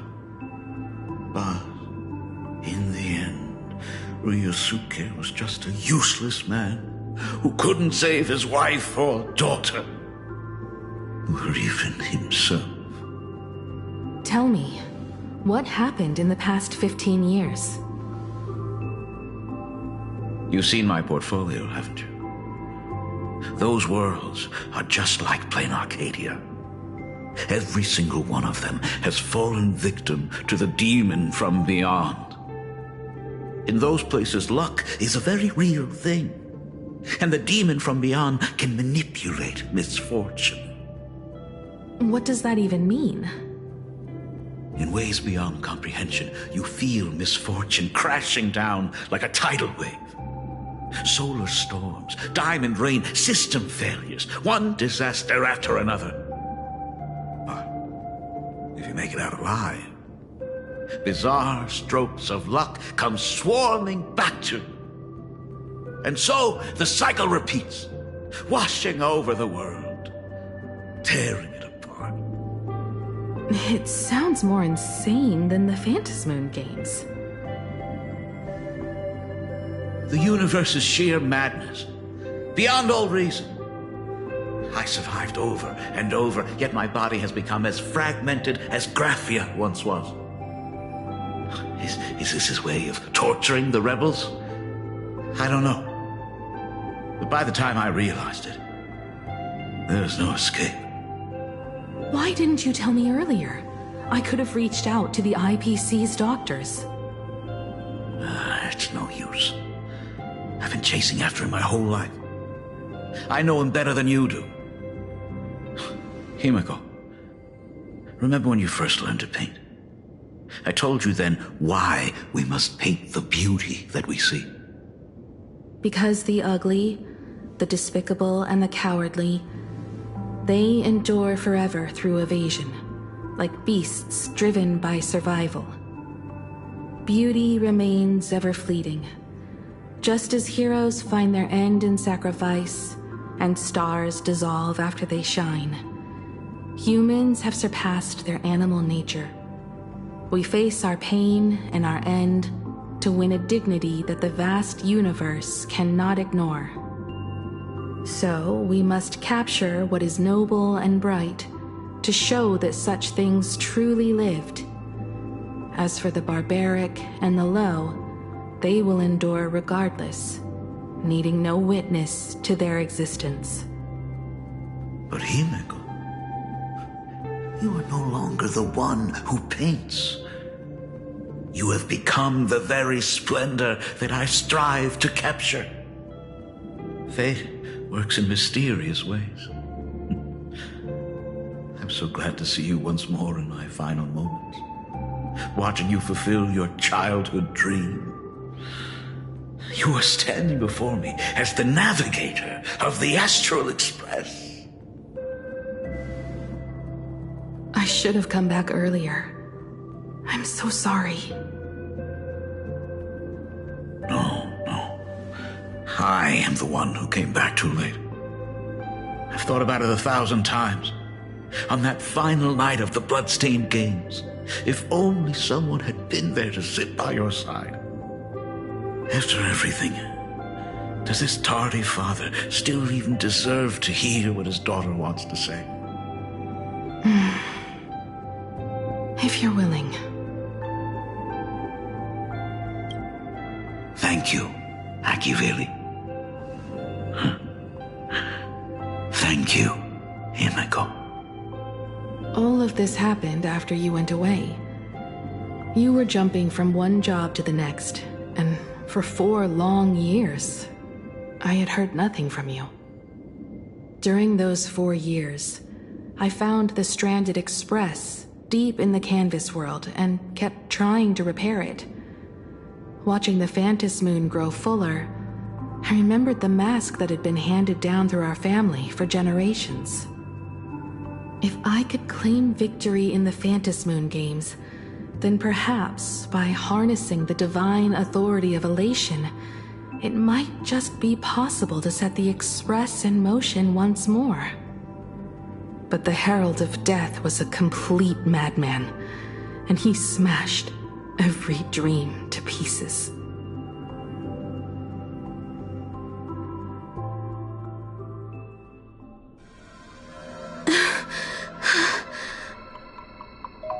These bloodstains. The Herald of Death is heading to Dovebrook. He's already killed so many people. When will it be enough? Himiko, are you afraid? You're asking if I'm afraid? Of course I am. After seeing all that carnage along the way. Belle, Mia, everyone was splattered everywhere. Like spray paint.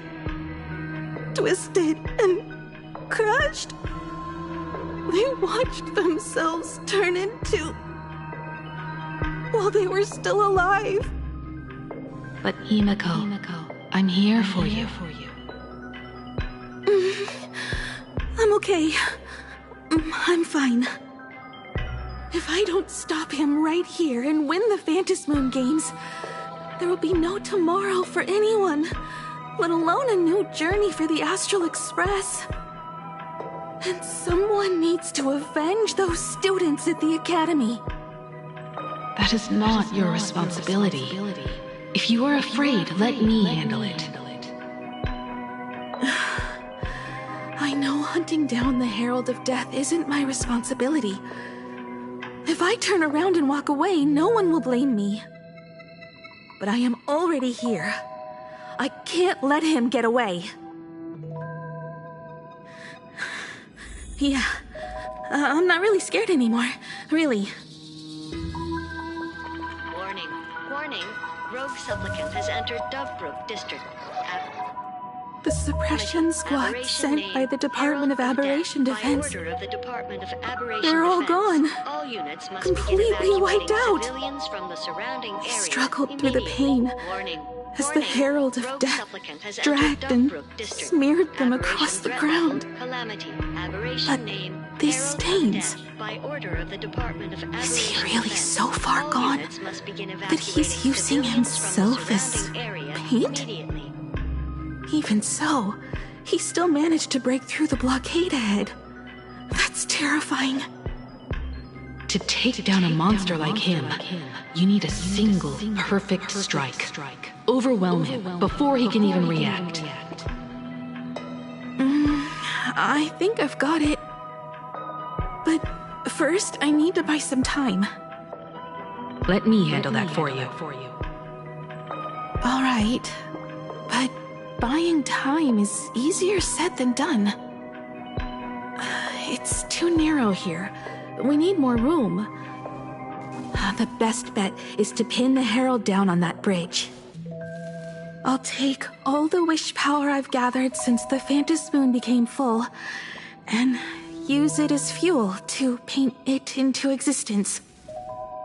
The sheer destructive force unleashed from creating a massive object will break him and leave him completely incapacitated. But by doing this, even if we defeat him, you would be giving up any hope of winning the Phantasmoon Games. Yeah. By burning all the wish power, I will be forfeiting my victory. But even if I did win the games and restart the Express, what would happen to this city? To my friends, my teachers, and everyone else? Where would they have left to go? To set the Express in motion with Aha's power, while standing by as innocent people are slaughtered by monsters? To soar into the stars while turning a deaf ear to the screams on the ground? Someone who does that has no right to call themselves a nameless. I knew I should have stuffed an orbital cannon or a molecular saw into the case, using that bigger on the inside trailblaze tech, just like the Astral Express. Remember that for the future, then. Right. When this is all over, I will have to give it a try. Another body.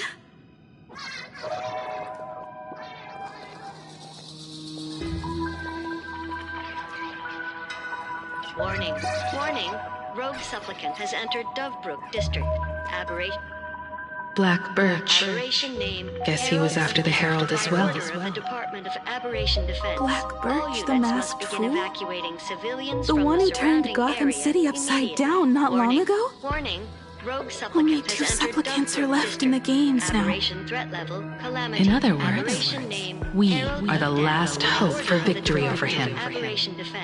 All units just like those legends I grew up with. A hero confronting a monster to protect everyone. Now that responsibility falls to me. I will take him down. After that, I will repair the Express myself and see it fly over the horizon and break out of the atmosphere. What a beautiful sight that will be. Then consider this the first world to be saved before the journey on the Express begins. The very first stop, then? It'll certainly be quite memorable. The stench. It's about time.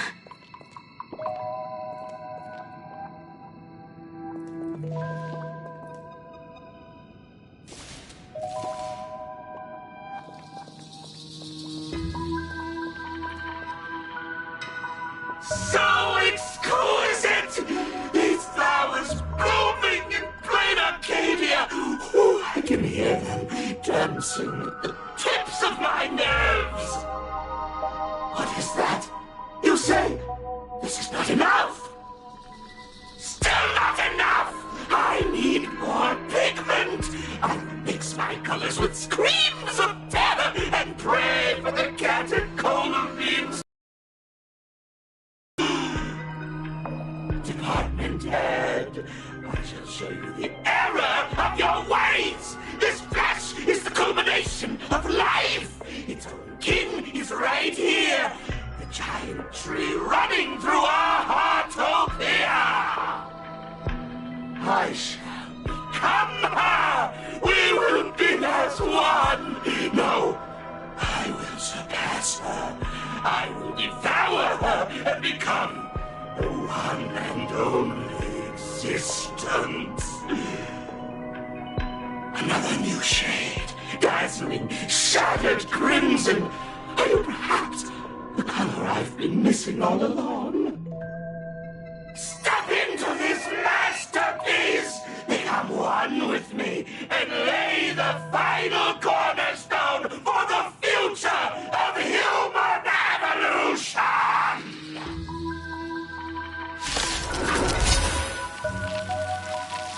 Stop right there. So, you actually conquered the Herald of Death and set the Astral Express in motion once more at the end of the blood-stained games.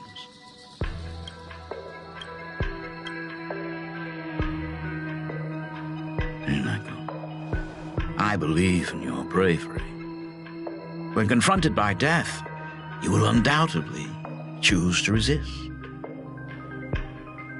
But you were so frail and sickly. How could you possibly defeat the Herald of Death, who slaughtered every single supplicant? And how could you hope to repair such a massive, stranded express? Well, the answer is clear. It would be impossible for you. That is, unless you had another person helping you.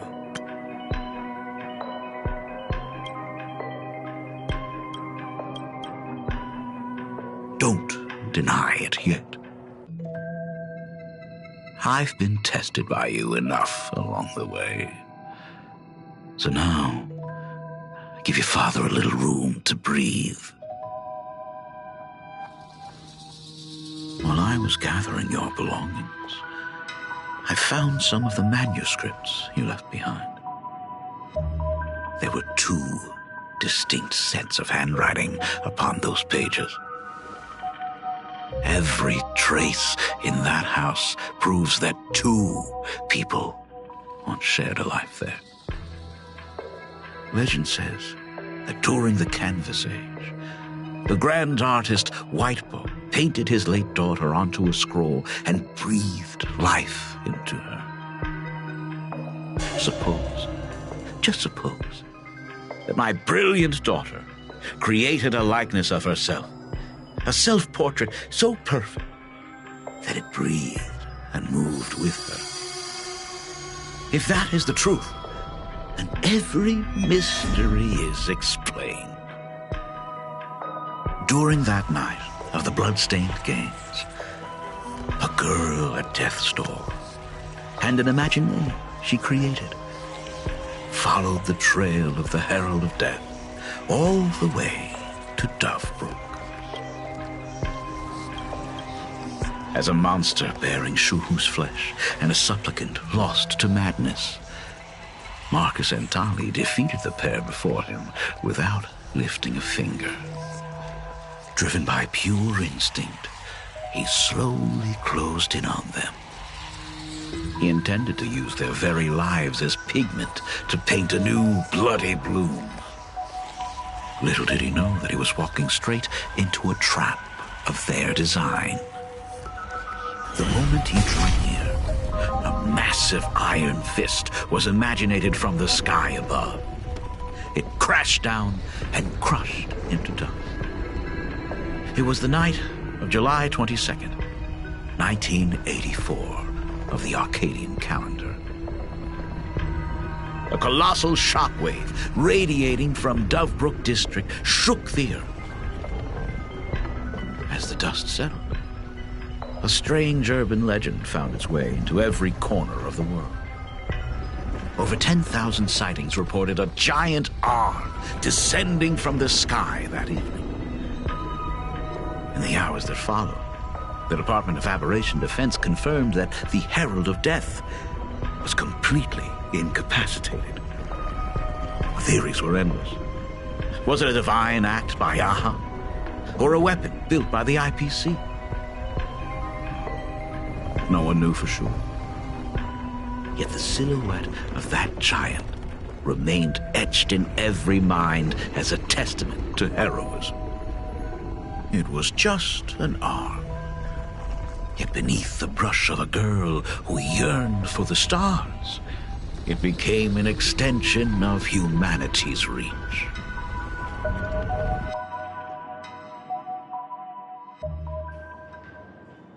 The girl achieved her dream, and the stars set sail once more. Truly a most romantic fairy tale. And now, unfortunately, I have to destroy this fairy tale myself.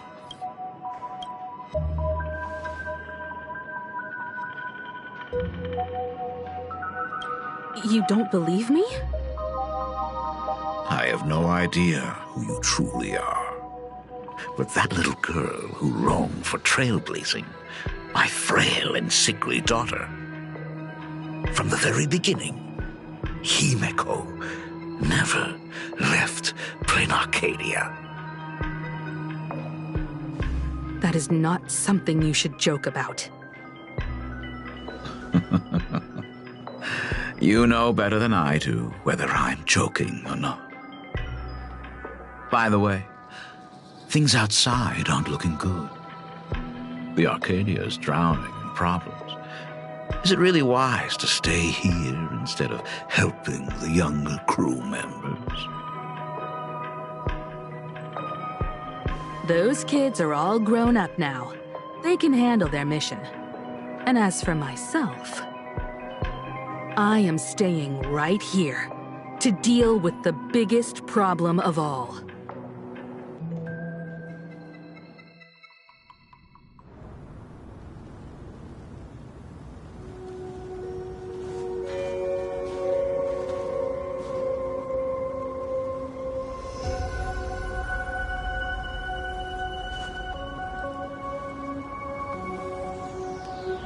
Are you intending to stay here until the outcome is revealed? It might take forever for him to return. Or he might never come back at all.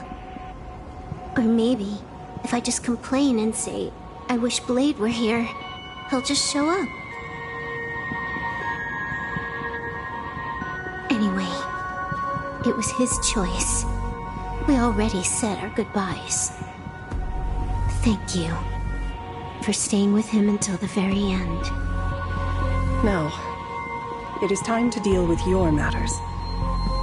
Gray-haired girl, you seek me out with her token in hand. What is it that you desire?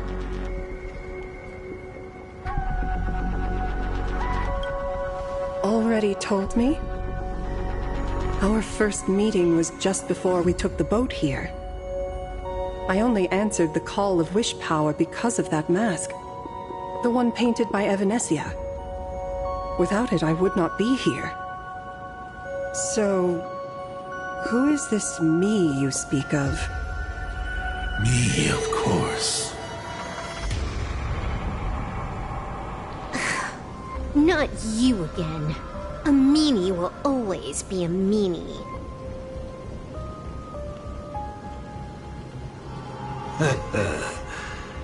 Misfortune and I share one thing in common. We both enjoy dropping in uninvited. A reunion after 1,000 years. Graphia, it has been a long time. A Sat Pramad.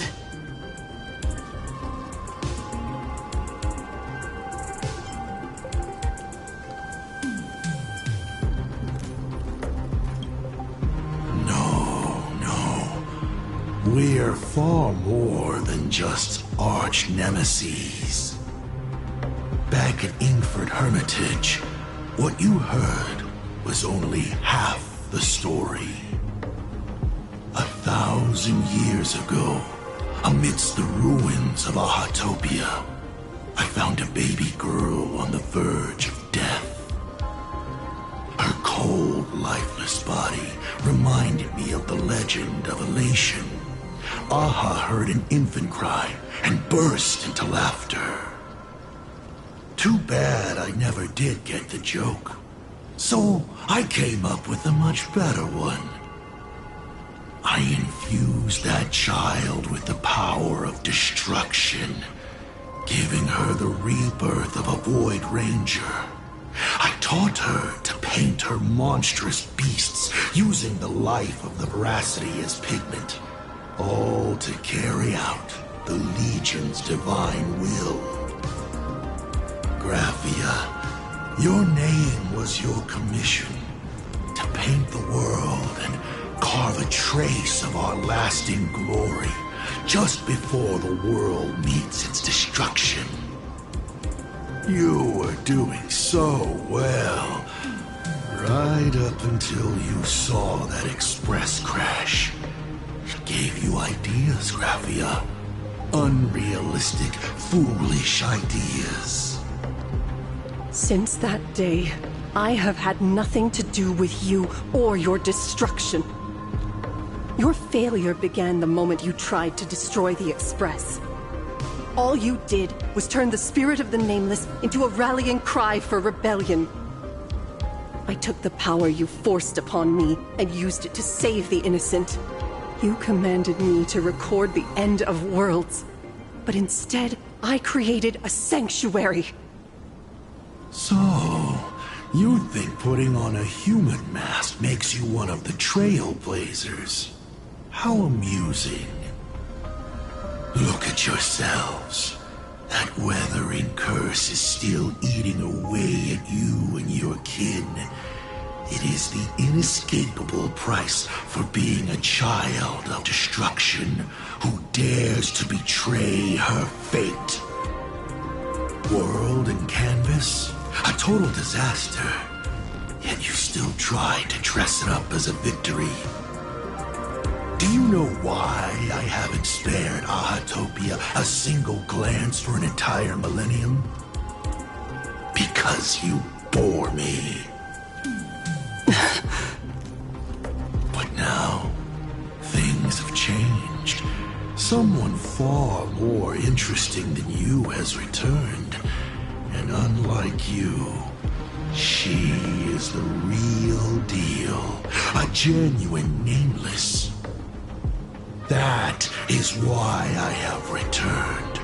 Simply to tell you all this. Himiko? I've had my fill of this drama. Now, I'm dying to see how your face handles my fist. For 1,000 years, I have painted them over and over again. Every innocent life you extinguished during the Sind-Earth Age. Tell me, Asat Pramad, are you prepared to face their fury? I have more important things to do than linger here. But this little parting gift of yours? Why not let them have a taste instead?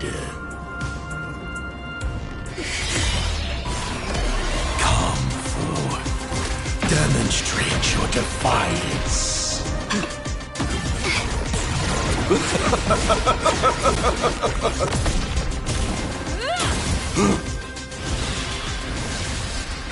Is it over? Watch out! Pity. Such a clean strike.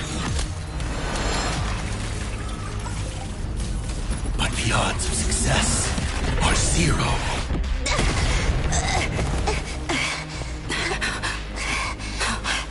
The restraint check failed? A 1 in 10,000 chance. The moment I cast the dice, the outcome is fixed.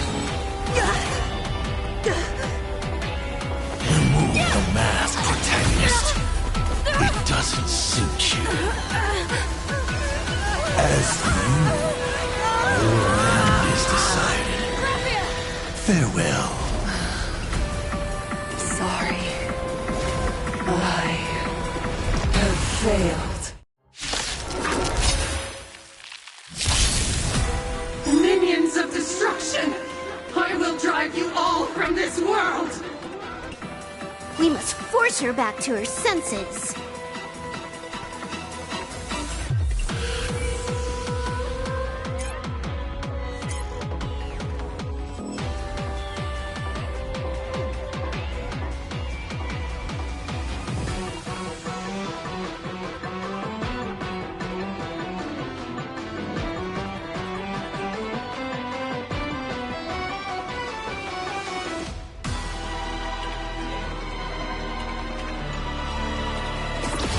Let me teach you some moves! Fury of the dead! Do we have to go full force? Of course not. That is exactly what that meanie wants. Test of luck. An explosive start. All martial arts are my command. All for the thrill.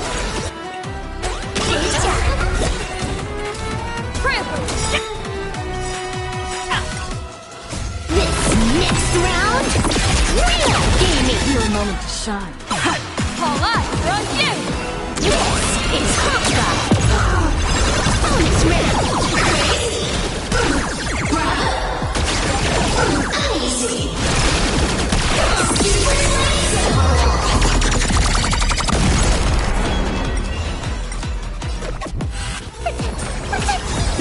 This backup is God tier. Fiends or devils, I'll crush them all! That only. Don't thank me. It's nothing. Absolutely cannot let you touch this place. Astral Express! Department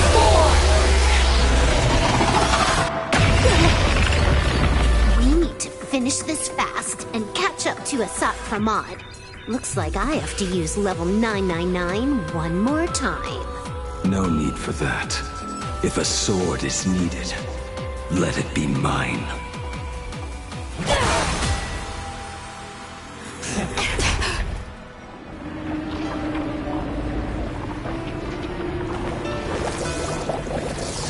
Have you thought it through? What defines a blade?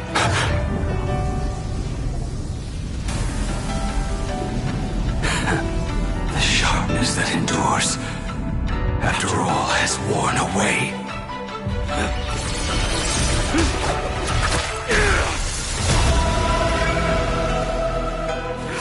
I shall take veracity as my forge, and abundance as my iron.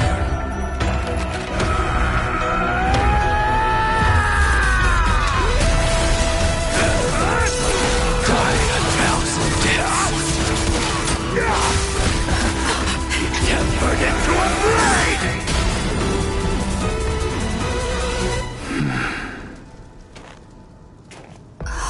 What? Not even a welcome back. Burn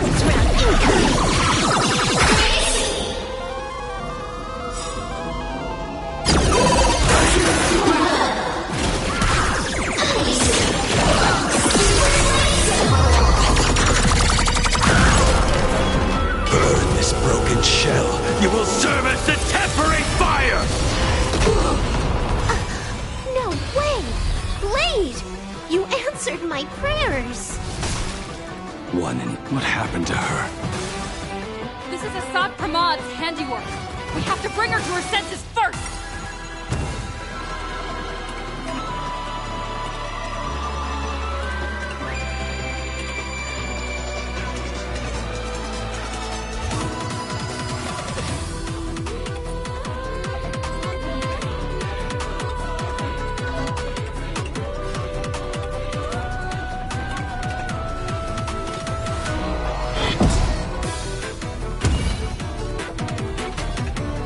Cheap trick.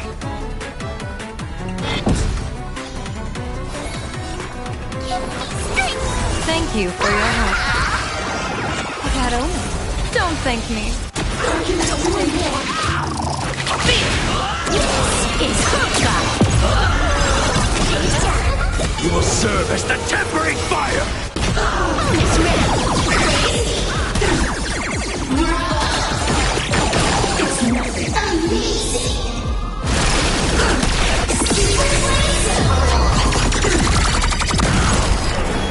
Absolutely cannot let you touch this place.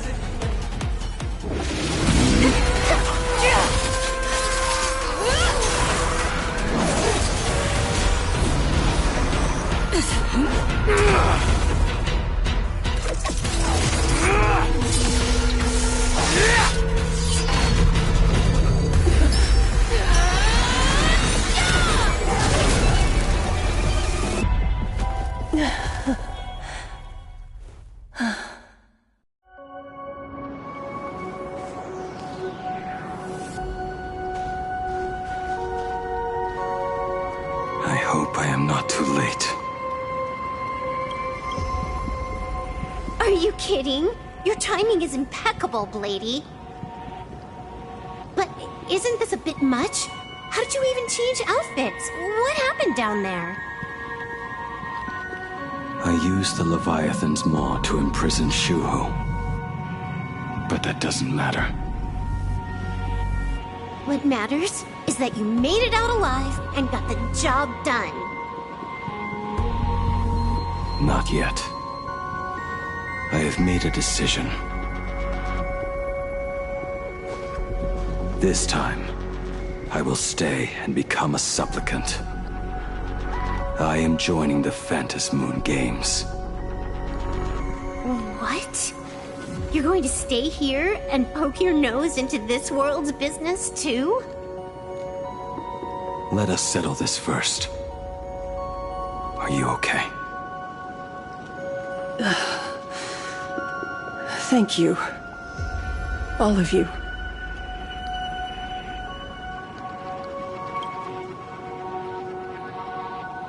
I will do everything I can to help you. As long as the canvas remains, Assad Pramad cannot kill me. You have fulfilled what Evanescia entrusted to you. It was all me.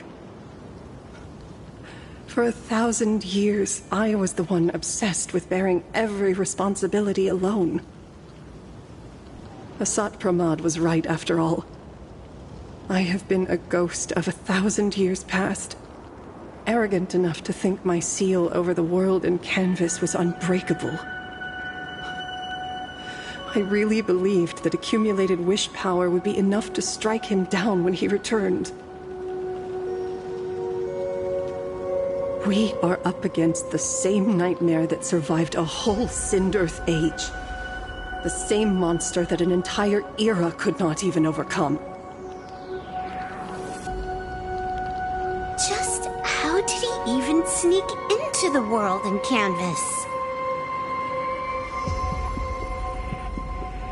The first time I stepped into Inkford Hermitage, a strange Wispe tried to latch onto me, but it didn't succeed.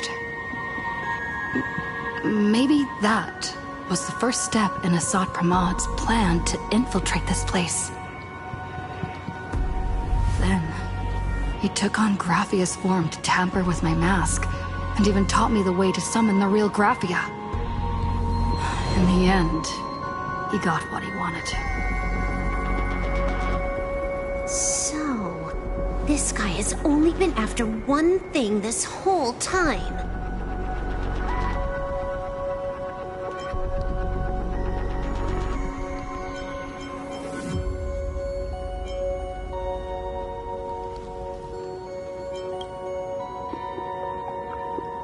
And to awaken the husk of the veracity, we need to leave this place as soon as possible. The giant maw that swallowed me is starting to stir.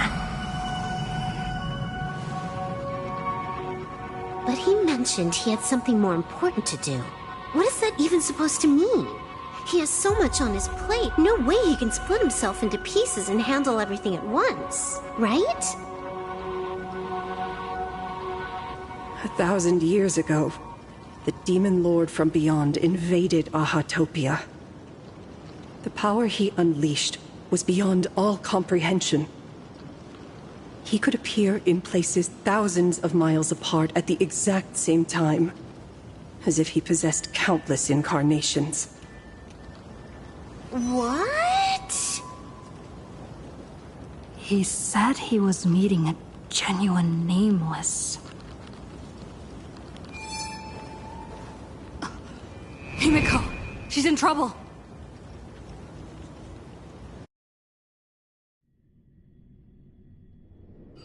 The biggest problem?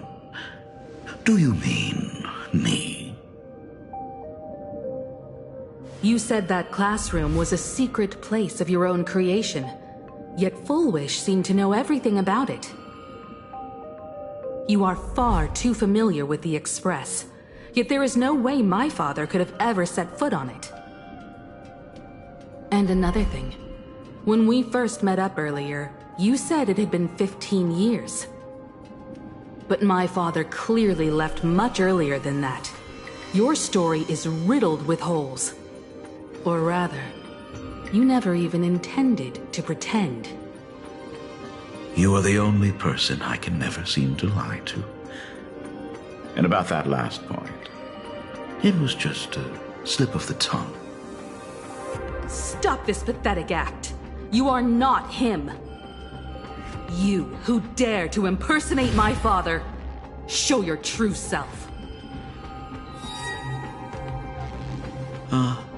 It seems our pleasant little father-daughter chat has come to an end. Buying time, keeping me pinned down. Oh, you played your part well along the way. If I proved to be more dangerous than anticipated, you would be right there to shield your companions. But, Navigator, you still overlooked one possibility. The most fatal one of all. Why don't you try to guess at what exact point did I take Ryusuke's place?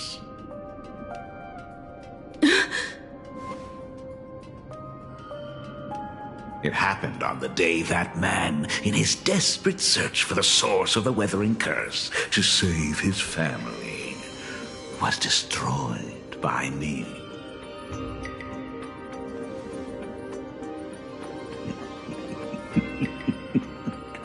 That year, Himeko was 6. At her mother's funeral, she met her father for the first time. You are lying. I have told you only one lie in all these years, my dear daughter. Nice to meet you. I'm your father, Ryusuke. All that effort, all those years spent by my side, What are you really planning? Even I find it hard to tell what goes on in this head of mine sometimes. But now, as I look at your face, at that exquisite expression, it all makes sense. I had so much fun playing a father. And the best part, that was not even the most fun I have had today. Hey, can you hear me? Someone who looks like a Sapramod just showed up at the tavern. We are under attack by Asai Pramad. Dan Heng and I will do everything we can to cover Yao Guang. Oh, I've played along this far, so why not make it interesting? Let us add a dash of red to our little opening act. You have proven your theory by tearing off the mask of Ryosuke. As a courtesy, it's now time to strip away your disguise. The ugliest lie of the Trailblaze.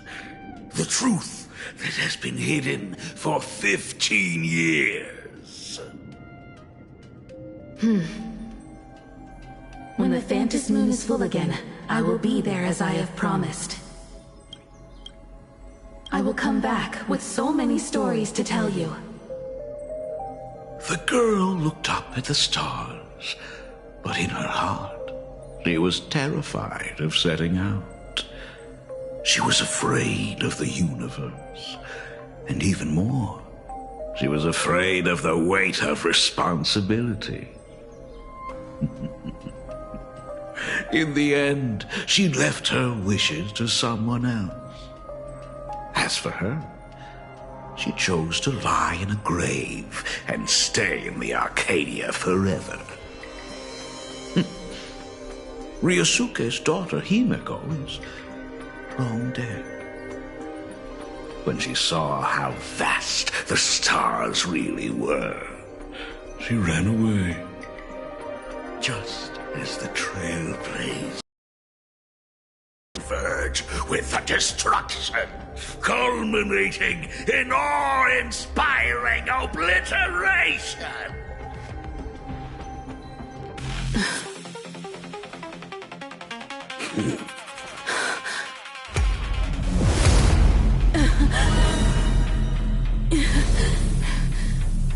So, you really are a fake.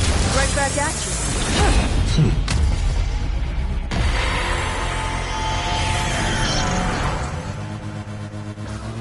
O denizens of this Arcadia, lost in its splendor, once I beheld the Astral Express rise again towards the stars here. Since then, you have known 15 long years of unbroken peace.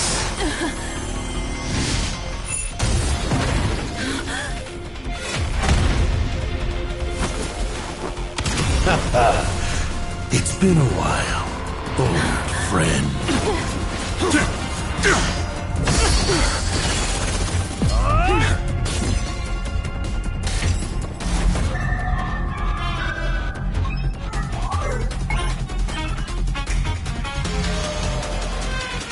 For 15 years it was I, Hassan Khan, who delivered every promise of beauty to this Arcadia in advance. Now, please indulge in these long overdue surprises.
So this is your new trick.